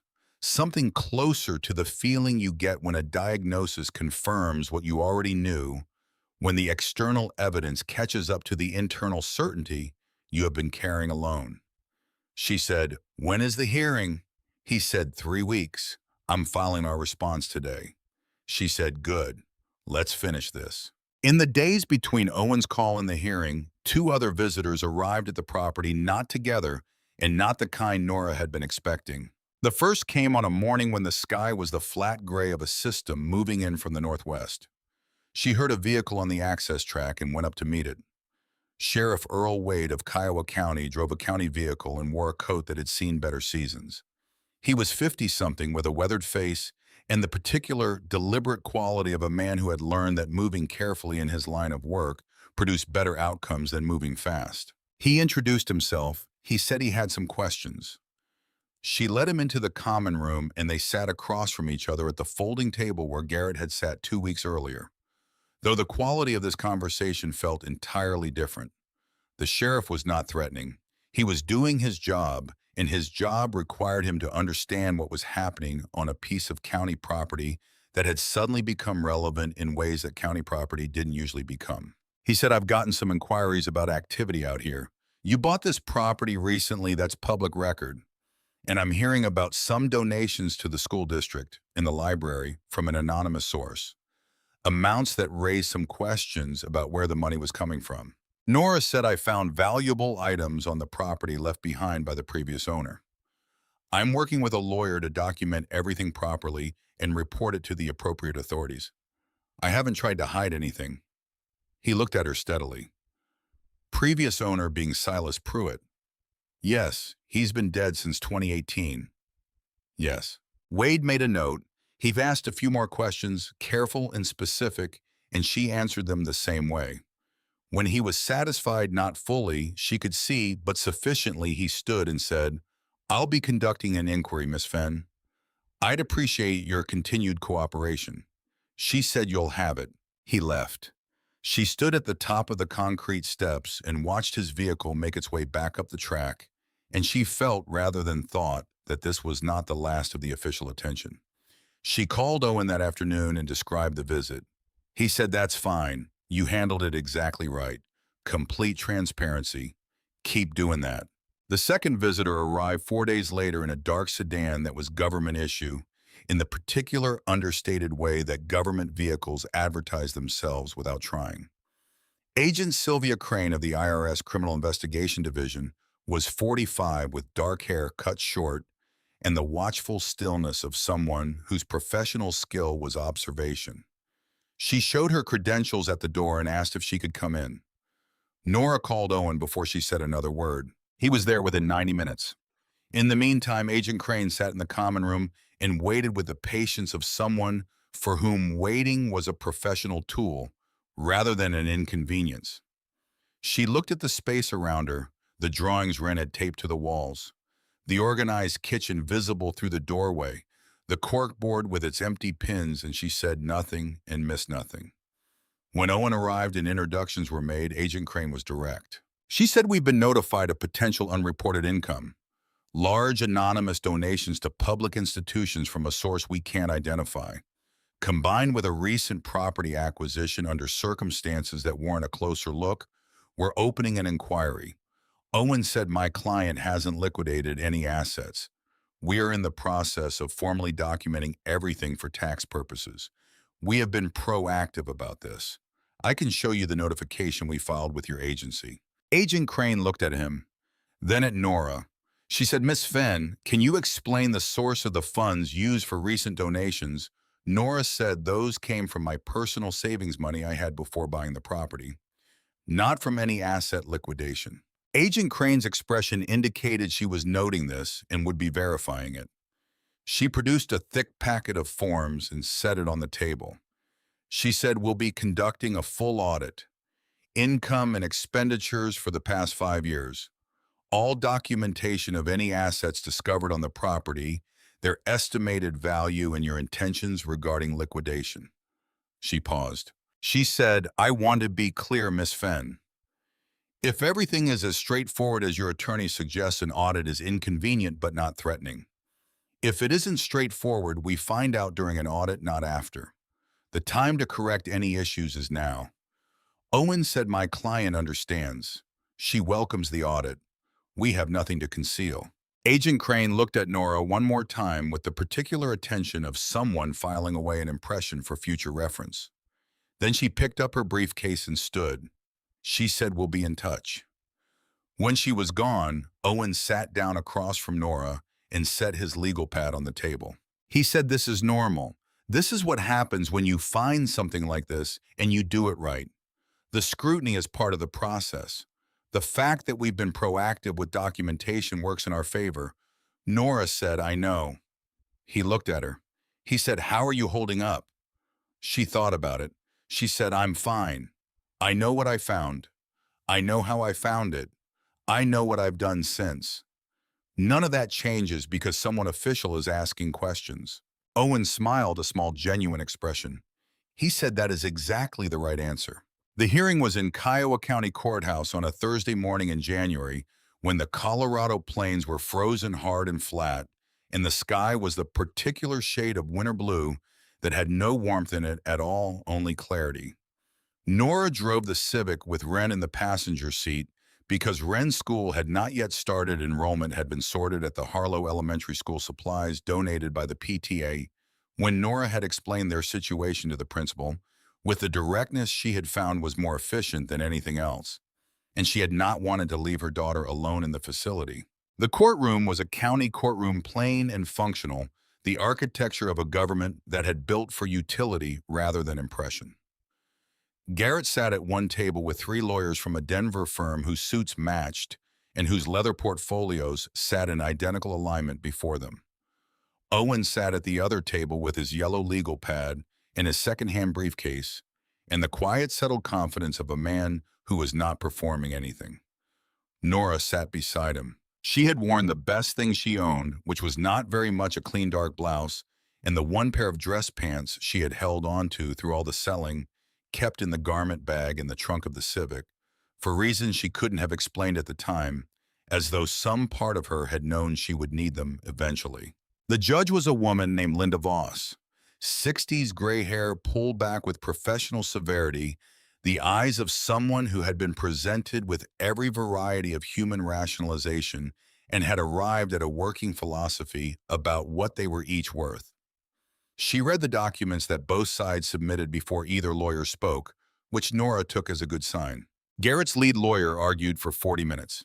He presented the genealogical evidence, Garrett's mother Silas's half-sibling through his father's second family established by birth records and a DNA report.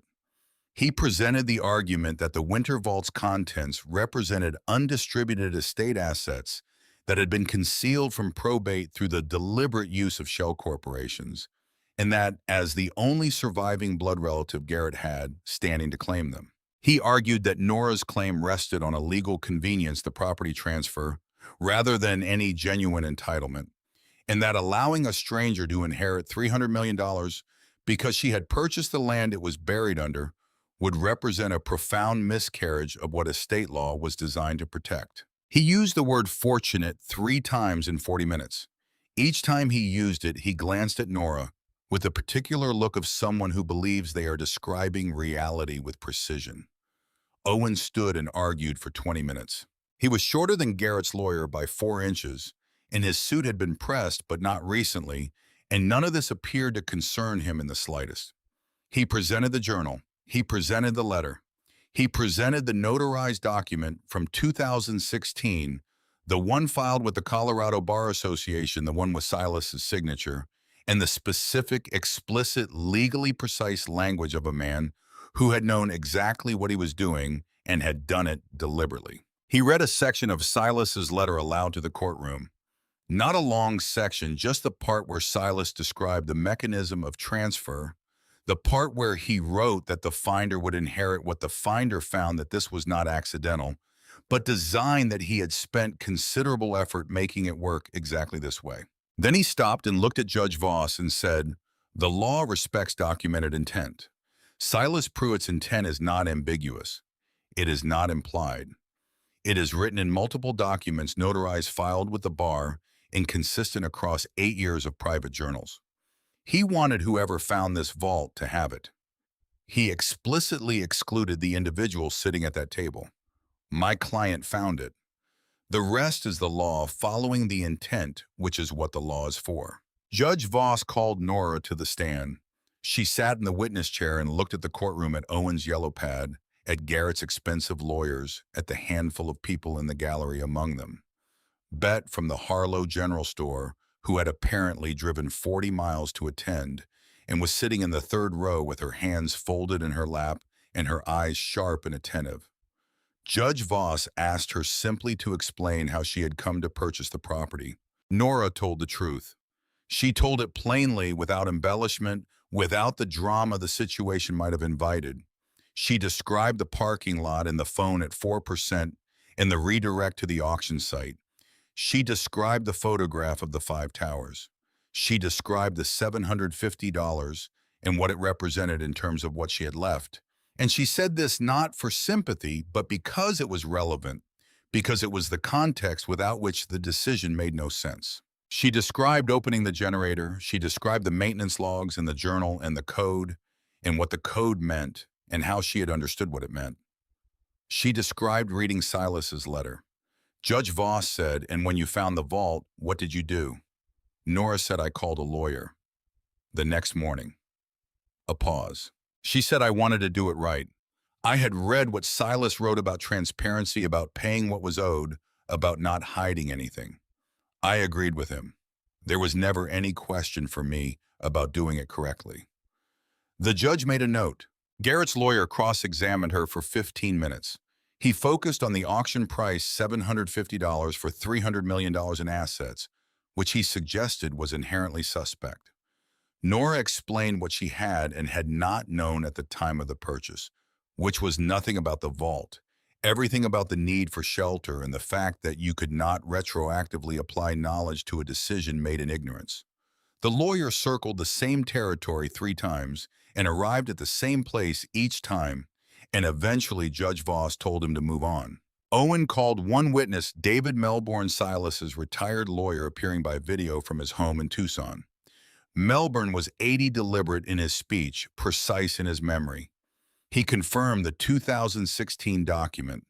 He confirmed that Silas had dictated the language himself. He confirmed that Silas had been fully competent, fully deliberate, and fully clear about what he was doing and why. Garrett's lawyer tried to challenge Melbourne's recollection. Melbourne looked at him through the screen with the patience of a man who had practiced law for 45 years and said, "I have the original file in front of me. Would you like me to read from it directly?" The lawyer said no. Judge Voss called a recess of 20 minutes. Nora sat in the hallway with Owen and drank the coffee someone had brought from a machine down the corridor and watched the winter light come in through the high windows and thought about nothing useful. Then Judge Voss called them back and she delivered her ruling. She said that the documented intent of Silas R. Pruitt was clear, consistent, and legally actionable. She said that the 2016 notarized document constituted an explicit and enforceable disinheritance of the claimant's line.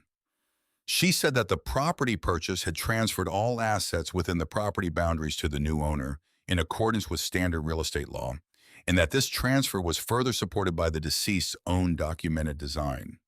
She said that the motion to contest ownership was denied. The gavel came down. Garrett sat very still for a moment. Then he gathered his portfolio and stood and left without looking at Nora, his 3 lawyers following in a formation that managed to suggest dignity while simultaneously communicating that the client wished to be elsewhere immediately. Nora sat for a moment after they left. Owen put his hand briefly on the table near hers, not a touch, just a presence, and said, "It's done. It's yours." She looked at the empty courtroom, at the bench where Judge Voss was already reviewing the next file, at the gallery where Bet was still sitting, watching her, and when their eyes met, the old woman gave her a single nod of the kind that required no translation. Outside in the frozen courthouse parking lot, Owen walked her through the immediate next steps. The formal legal documentation of asset ownership. The IRS notification framework, which Agent Crane's audit was now folded into their cooperation, already on record. The process for beginning orderly liquidation, starting small to establish the transactional record cleanly. He spoke with the measured practicality of a man who had thought this through carefully, and she listened with the same quality of attention. Then he said, "Take a few days before you do anything. Just be where you are for a few days." She drove back to Harlow. She drove back along the county roads that she now knew, by the way you know roads you have traveled regularly, where the pavement cracked, where the shoulder dropped off, where the turn was sharper than it appeared. She drove and she let the ruling settle into her the way warm water settles into cold ground, slowly at the pace the earth allows. The 5 towers appeared as she came around the final bend, rust red in the low winter afternoon, standing against their sky, the way they had always stood, the way they had stood through every season for 50 years, patient and enormous, and without opinion about what happened within them or beneath them or because of them. She parked. She sat in the Civic for a moment. Then Wren said, "Did we win?" Nora said yes. Wren said good and went back to her coloring book with the completeness of a child for whom the desired outcome, once confirmed, required no further processing. The weeks that followed had the quality of deliberate construction, not rush, not the relief-fueled spending that might have been the instinctive response to the end of scarcity. Nora had thought about this, had thought about it in the generator room, and in the director's office, and in the bunk room in the small hours. And what she had arrived at was a sequence, a logic, a way of approaching what she had that matched how she had always approached broken things. You assessed first. You understood the system. You fixed what needed fixing in order from most critical to least. You did not grab at solutions. You worked the problem from the foundation up. The foundation was Wren. She found the house in Harlow first, a three-bedroom ranch on a corner lot, 2 acres of kitchen, with a window over the sink that looked out at a field that would be green in spring. It needed the roof inspected and the furnace serviced and the back porch rebuilt, all of which she assessed herself in a single walkthrough and rated as manageable. She paid $285,000 in cash, which felt like an enormous sum, and also, given the context, like the most grounded and sensible expenditure she could imagine. They moved in on a Saturday in February. Wren carried Biscuit in one arm and a box of coloring supplies in the other and walked through each room of the house with the systematic inspection of a child taking possession of territory. She chose her room, the one at the end of the hall with the window that faced east so the morning light came in. She said, "This is my room." Nora said, "Yes, it is." And that was the negotiation. She bought a Toyota Highlander to replace the Civic. 3 years old, reliable heat starting every time in cold weather.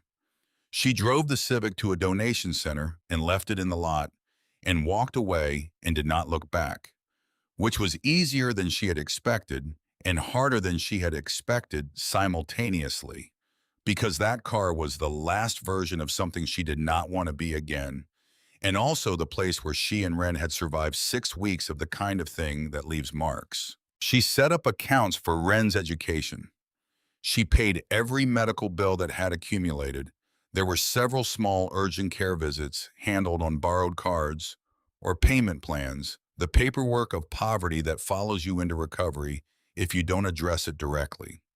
She paid them all and filed the paperwork and felt each time the specific satisfaction of closing something that had been left open. Then she went to find the garage. It had been empty for 2 years, a former service station on Harlow's Main Street, bought by the town from a family whose last mechanic had retired and whose children had not been interested in the business. The building was solid, the lifts needed work, the electrical panel was original to 1978 and would require a complete replacement. She spent 6 weeks doing the renovation herself, hiring 2 local contractors for the work. She couldn't do alone, paying them at rates that made them look at her with the particular expression of people who had not been paid fairly in a long time and were unsure what the correct response was. The correct response, she told them, was to do good work, which they did. She ordered the lifts from a commercial supplier in Denver. She bought the diagnostic equipment that could read every computer system in every car made in the past 30 years. She arranged the hand tools on pegboards the way she had always wanted to arrange them, by function labeled every tool with a place, so you never spent time looking for what you needed when you needed it. She painted the walls white. She hung photographs of classic cars on one wall, a 1957 Thunderbird, a 1969 Mustang, a 1947 Chevy pickup, because she had always believed that beauty mattered in a workplace, that the quality of the space you worked in affected the quality of the work you did. The sign went up on a Wednesday morning in April. Fenn Automotive. Honest work. Fair prices, second chances. She stood on the sidewalk and looked at it for a moment. Wren stood beside her and said, "I like the second chances part." Nora said, "Me too, baby. Me too." Dex Calloway came in on the first Monday in May. He stood in the garage doorway with the posture of someone who had been turned away enough times that the turning away had become an expectation. The body braced for a rejection it had already incorporated into its planning.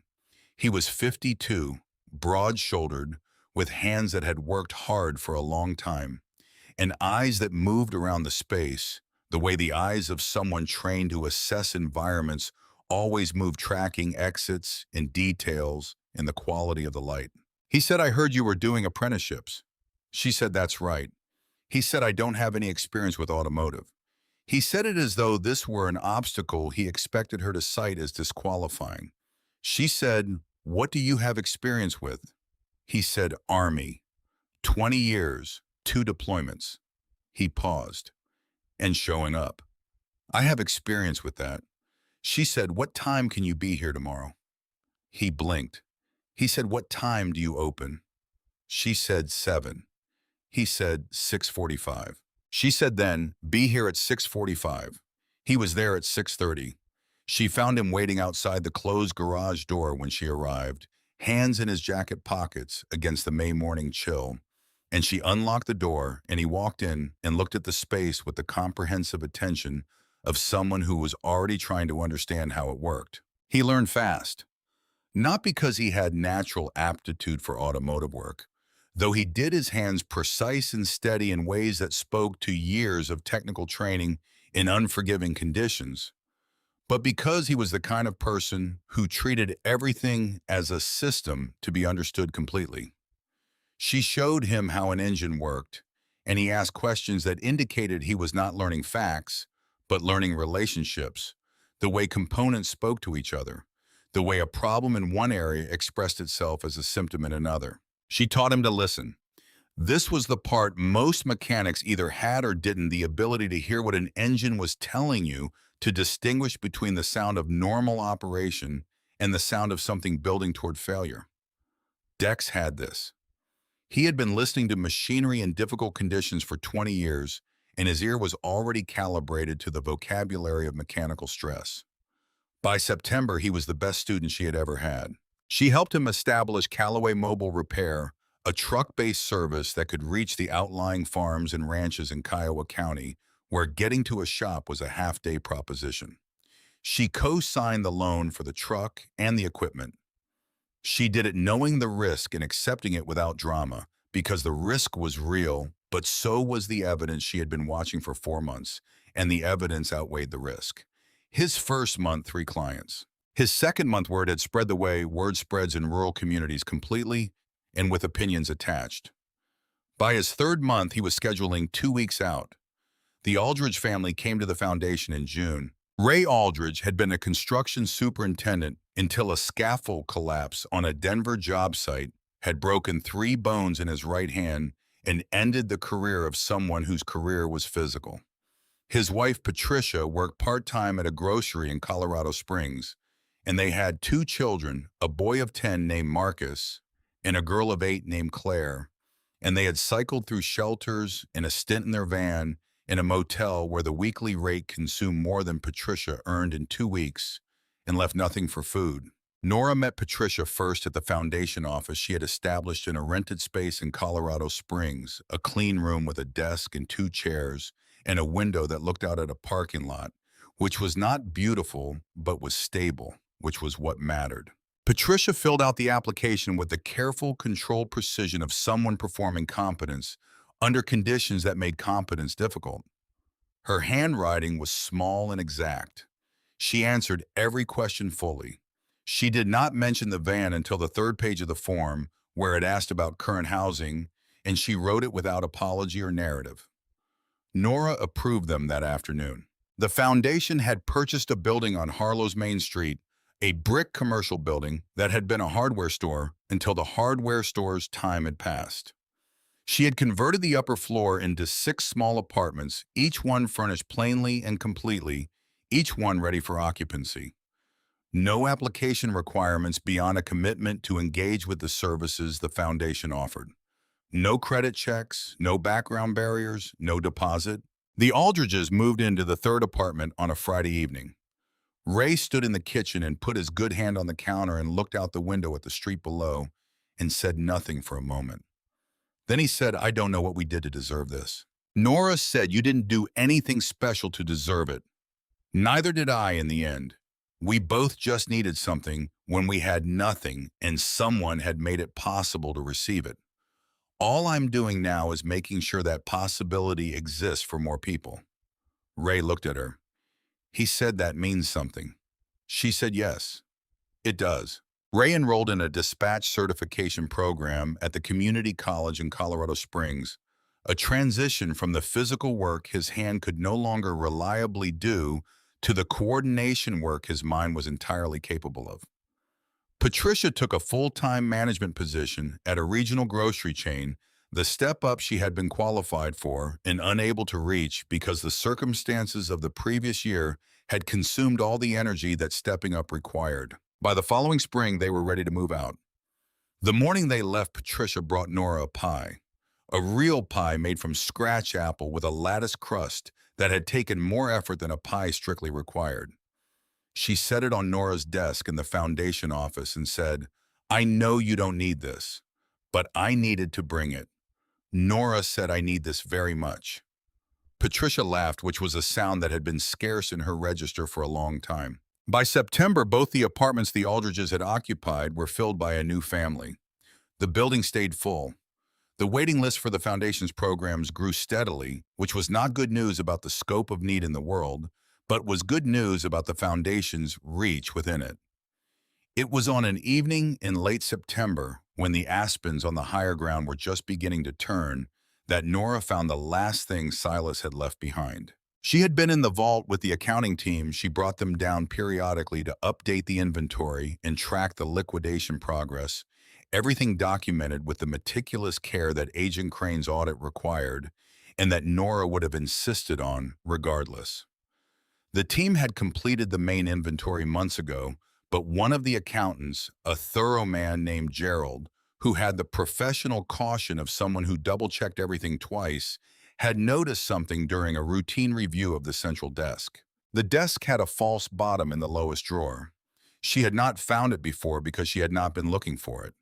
She had opened the drawer, found it empty, closed it. Gerald had noticed that the interior depth of the drawer didn't match the exterior depth of the desk, a discrepancy of approximately 3 inches that his measuring tape confirmed. She sent the accounting team out and sat alone in the vault. The false bottom released when she pressed a specific point on the drawer's back panel, a simple mechanism, not sophisticated, not locked, just hidden. Beneath it, in the space between the drawer bottom and the desk structure, a single envelope. It was sealed with wax, the wax old and cracked in the same way as the envelope addressed to whoever finds this. But this one was addressed differently. In Silas Pruitt's compressed, precise handwriting, "To be opened last." She held it for a moment. The vault was quiet around her. The climate systems hummed.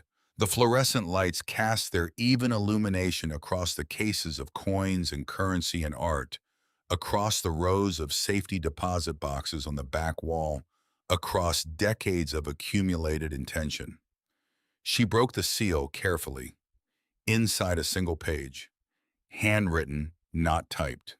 The letters more uneven than the journal entries. The pressure more variable. The writing of someone very close to the physical limits that illness imposes. It was dated August 3rd, 2018, 6 days before he died. He wrote, "I have told you everything important in the other letters. This one is about something different. This is about something I did not do and should have. And I am telling you not because it can be fixed, but because I think you should know that what you are doing, what I hope you are doing, matters in ways that go beyond what can be measured." He wrote in 2003, "I went to visit a facility in Denver, a children's home. I had been thinking for some years about what I might do differently with my resources, whether there were direct ways to help rather than storing help against future catastrophe. I was not good at direct action. I was good at planning and preparation. Going to the children's home was an experiment in something I was not naturally suited for." He wrote, "While I was there, I saw a girl. She was perhaps 4 years old, small for her age, with very serious eyes. She was sitting by herself near a window reading a picture book, which seemed unusual for a child that young. One of the staff said she was particularly bright, that she read above her age level, that she had been there for 8 months and no family had come. The staff member said her name with a fondness that told me she was a child who had made herself known to the people around her despite everything." He wrote, "I did not speak to her. I stood there for perhaps 5 minutes, and I thought about what it would mean to do something, to commit to a course of action. I had no plan, for no framework, for no preparation for. And then I left. I drove back to Colorado Springs, and I did not return. He wrote, I have thought about that girl for 15 years. I do not know what happened to her. I do not know her name. I chose not to learn it, perhaps because learning it would have made the leaving harder. I know only that she was 4 years old and reading a picture book by a window in Denver in 2003, and I walked past her on my way to my car and drove home and built more walls. He wrote, I am telling you this because I want you to understand that the work you are doing is the correction of a very old mistake, not just mine, but the mistake of everyone who has had resources and used them to build walls instead of opening doors. Every child you help, every family you stabilize, every person you give a second chance to. These matter. They are real. They outlast the money. He wrote, I cannot find that girl now. I am too ill and it has been too long. But if the impulse takes you, the Denver Children's Home on Brighton Boulevard is where she was in 2003. I do not expect you to do anything with this. It is only a door I was too afraid to open left here in case someone braver than I was wants to try. He wrote, thank you for what you are doing. I mean this for whoever you are, whatever you have built with what I left behind. Thank you for being braver than I was. He had signed it with his full name, Silas R. Pruitt, August 3rd, 2018. Nora sat in the vault for a long time after she finished reading. She thought about a 4-year-old girl with serious eyes reading a picture book by a window. She thought about a man who had driven away from that window and spent 15 years thinking about it. She thought about Wren, who had looked at 5 enormous rust-red towers with those old, wise 7-year-old eyes and said, is it going to be scary? She thought about what it meant to be the kind of person who walked past a door because opening it was frightening. She thought about what it meant to be the kind of person who didn't. She folded the letter carefully and put it in her pocket and turned off the vault lights and let the door seal behind her. She climbed the stairs in the dark as she had done before, moving by the faint light filtering down from above. She had a phone call to make. Not today, not this week. She needed to think first to do it right. But she knew what direction she was moving. Silas had left her a door. She was going to open it. Garrett Pruitt appeared at Fenn Automotive on an evening in October. She was alone in the garage. Wren was at a friend's house, the first standing sleepover invitation she had received since Harlow Elementary had become her school, and the daughter of the woman who ran the feed store had decided that Wren was, in her assessment, extremely interesting and possibly her best friend. Nora had been doing paperwork at the workbench, the kind of paperwork that accumulated when you ran both a business and a foundation, and refused to hire someone to handle the administrative burden, because the administrative burden was how you stayed connected to what was actually happening. She heard a car on the street outside, then the garage door, which she had left unlocked, opening. Garrett stood in the entrance. He was not the man who had stood in the Winter Vault's common room, holding a document and talking about blood. Or he was that man, but the version of him that remained after the things that had happened since. The suit was gone. He was wearing jeans and a jacket that had been good once and had aged past that. His face was thinner. His eyes had lost the calculating quality she had first noticed and had gained something else. A quality she recognized because she had seen it in the mirror during the 6 weeks in the Civic. The particular look of someone who has been reduced past their own self-concept and is still trying to understand what that means about who they are. He stood just inside the door. He said, I should have called. I wasn't sure you'd answer. She said, probably not. What do you want, Garrett? He said to apologize. He said it plainly without the apparatus of qualification that apologies sometimes come loaded with. Just the 2 words standing alone. He let them stand. She looked at him. He said, I was facing bankruptcy when I came after you.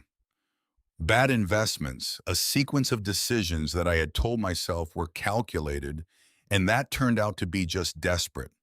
When I found out what was in the vault, he stopped. He started again. I convinced myself I deserved it because we shared blood. I didn't think about Silas's reasons. I didn't think about you. I just saw a number and decided I was entitled to it. He reached into his jacket pocket and set an envelope on her workbench. He said, I lost everything. The legal fees, then the rest of it. It had been going bad for a while, and the case was the last thing holding the rest together. His voice was level factual. My wife left in June. She took the kids. I'm in a studio in Aurora. I work retail. He paused. The envelope is $800. It's what I have. I know it's nothing in relation to what I tried to take, but I wanted you to know that I understand now what it feels like to have nothing and to be reaching for something that might not be there. Nora looked at the envelope on the workbench. $800. The number arrived in her chest with the weight of a coincidence so specific it refused to be called coincidence. $800, the amount she had in her account the night she had placed a bid on a set of 5 steel towers in Kiowa County, Colorado, with no idea what she was doing and no direction left but forward. The exact amount, not close to it, not approximately. The same number moving in the opposite direction carried in the pocket of a man who had lost everything. The way she had lost everything, who had come to a garage on a county road in Colorado and set it on a workbench and said, this is what I have. She picked up the envelope. She looked at it. Then she set it back down in front of him. She said, keep it. He looked at her. She said, I'm not going to take your last $800, Garrett, and I'm not going to tell you that what you tried to do was acceptable because it wasn't. She met his eyes. But I'm also not going to pretend I don't understand desperation. I understand it very specifically. She said the foundation has a case manager position open. It pays $45,000 a year and has health insurance. The work is sitting across a desk from people who have lost everything and trying to figure out what they need and how to get it to them. She paused. She said, I need someone who actually understands what that feels like from the inside. Not someone who read about it, someone who knows. He stared at her. She said, Monday, 8 in the morning. Foundation office on Main Street in Colorado Springs. If you want it. He picked up his envelope. He put it back in his pocket. His hands were not entirely steady. He said, why would you do this? She said, because Silas gave me a door when I had nothing. That's not something I get to keep to myself. He nodded once. He couldn't seem to manage words for a moment. Then he said Monday, 8 o'clock. He left. She stood alone in the garage in the quiet after his car pulled away and thought about Silas's letter. The first one, the one addressed to whoever finds this, about the lines she had read many times in the months since, about building doors instead of walls, about being braver than the fear that had shaped him. She thought about Silas's last letter, the one from the false bottom of the desk, about a 4-year-old girl by a window and a man who had driven away. She thought about the way certain things ran in circles, the way the same amount of money could be everything or nothing, depending entirely on the direction you were moving and the hands you were putting it in. She turned off the garage lights. She locked up. She drove home to the house on the corner lot in Harlow, where Ren would be back in the morning with stories from the sleepover and opinions about what they should have for breakfast. And she sat in the kitchen in the dark for a while, with her hands around a glass of water, and let the day settle. December came. The foundation office organized a community meal which had become a December tradition, in the way that things become traditions when they meet a need that was there before anyone thought to meet it. They booked the community center on the second to last Saturday before Christmas and sent the invitation through every channel they had. 123 people came. Dex Calloway was there with his son, a 19-year-old named Brett, who had driven down from Fort Collins, where he was doing an electrician's apprenticeship, and father and son stood at the carving station, doing the turkey together with the focused, collaborative attention of people who were rebuilding something they had almost lost entirely. Dex caught Nora's eye across the room, and she nodded once, and he turned back to his son. The Aldridges came, Ray and Patricia and Marcus and Claire, who had become part of Harlow's fabric in the way that children become part of places when the place is stable enough to hold them. They brought a dish from Patricia's mother's recipe, something with sweet potatoes, and a crust that had been in the family longer than any of them could trace. Garrett worked the room quietly. He had learned in 2 months of case management how to be useful without being visible, how to anticipate what a room needed before it asked, how to be present without consuming the attention that belonged to someone else. He refilled things. He cleared plates. He directed new arrivals to the food and the seating with the practiced ease of someone who had stopped thinking about how this looked and started thinking only about whether it was working. Bet from the general store sat with two women her age near the window, and whatever they were discussing produced laughter that carried across the room, with the particular quality of laughter between people who have known each other long enough to find the same things funny for the same reasons. The 23 photographs Nora had framed and brought from the foundation office were arranged on a long table along one wall, one for each person who had come through the apprenticeship program. Each photograph showing the person on the day they had completed the program, smiling with the particular expression of someone who has arrived somewhere they weren't sure they'd get to. Wren moved through the room with the particular social confidence of a child who had learned in the past year that the world was full of people worth knowing. She stopped beside her mother near the back of the room, and they stood together watching the movement and the noise and the particular quality of a room full of people who had each, in their own way, come through something and were still here. Wren said, "Are we rich, Mama?" Nora put her arm around her daughter. She looked at the room at Dex and his son at the Aldrich family at Garrett refilling a coffee urn in the corner at Bet, and her friends at the 23 photographs on the table at the foundation staff, moving through the space with the ease of people doing work they had found rather than work they had settled for. She said, "Baby, we've been rich since the night you asked me if it was going to be scary." Wren thought about this with the seriousness she brought to things that deserved it. Then she said, "I knew it was going to be okay that night." Nora looked down at her. She said, "You did." Wren said, "Because you weren't scared. You were trying not to show it, but you weren't actually scared. And when you're not actually scared, it usually means it's going to be okay." Nora was quiet for a moment. Then she said, "I was scared." Wren said, "I know, but not the giving up kind. That's the kind that matters." They stood together in the warm room for a while longer, and then Wren saw her friend from school and was gone, moving through the crowd with the ease of someone who knew she was exactly where she was supposed to be. The next morning came early the way mornings come when there is work you want to do. Nora was under the hood of a 1967 Mustang by 7 in the morning, hands already warm from the work, the garage smelling of metal and motor oil, and the coffee she had brought in a thermos. The car belonged to a woman in town whose husband had died and left it to her because it had been his, and she couldn't sell it, but also couldn't maintain it. And Nora had taken it on as a long-term project, working on it between other jobs, treating it with the care that things carrying someone else's grief deserve. Dex came in with coffee for both of them at 7:15. He set hers on the workbench where she could reach it and picked up the clipboard with the day's work orders and began reading through them. He said Mrs. Henderson called about the pickup truck restoration. She wants to know if we can start in January. Nora said, "Tell her January 15th.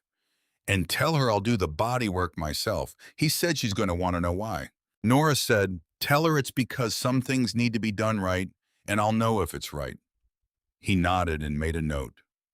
From the doorway behind him, Wren's voice. "Mama, can we have pancakes tonight?" Nora said. "Yes, if you finish the reading your teacher sent." Wren said, "It's about frogs." Nora said, "Frogs are interesting." A pause, then okay. And she was gone back to the house that was connected to the garage through a door Nora had cut in the shared wall, because she had decided that her life and her work should be able to reach each other without going outside. Dex set down the clipboard and looked at her across the hood of the Mustang. He said, "You ever going to tell her about all of it? The full story?" Nora thought about this. She said she knows most of it, the important parts. He said, "What's the part she doesn't know?" Nora wiped her hands on a rag. She thought about Silas's last letter, the one from the false bottom of the desk.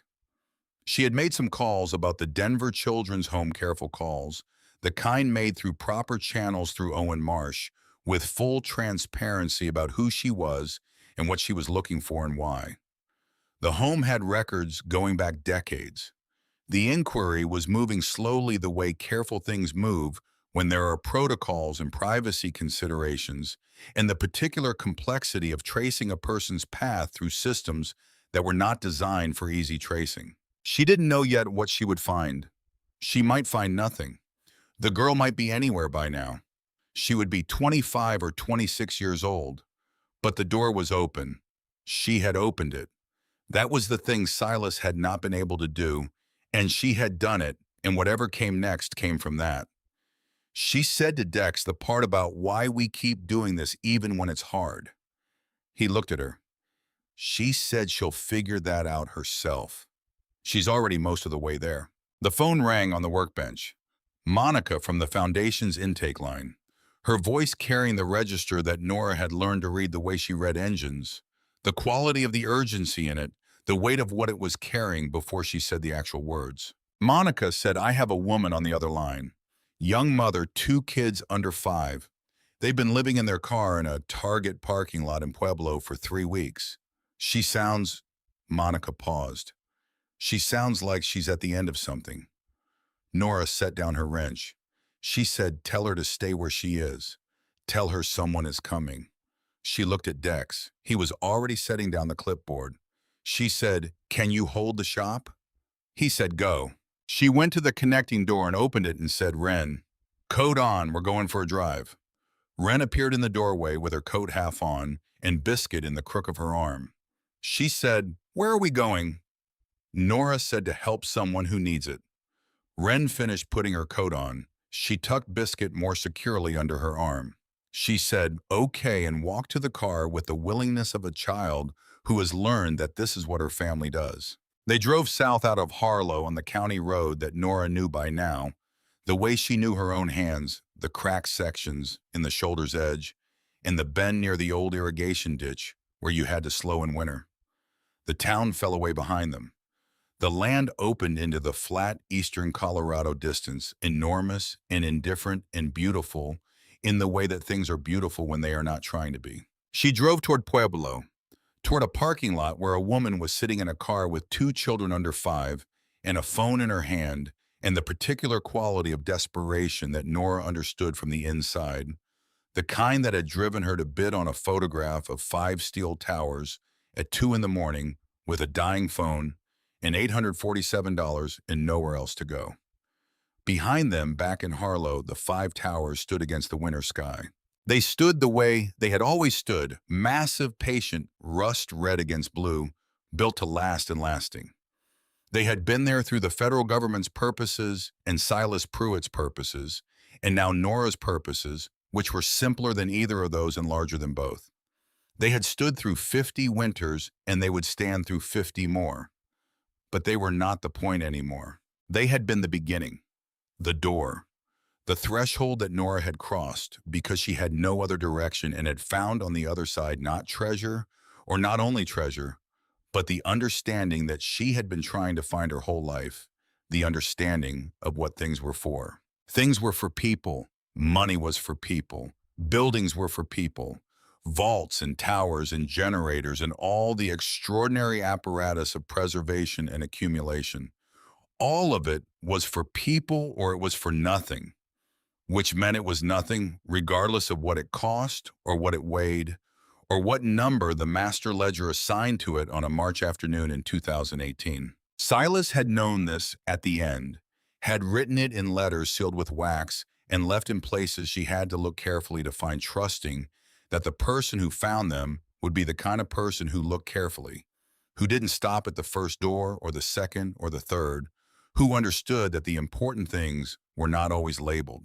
Nora drove south in the December morning and thought about the woman in the parking lot and about what she would say when she got there, and about how you said certain things, not the things that cost money, which were easy, but the other things, the things that cost attention and presence, and the willingness to look at someone's worst moment without flinching and say, "I see it. I was there. It gets to be something different now."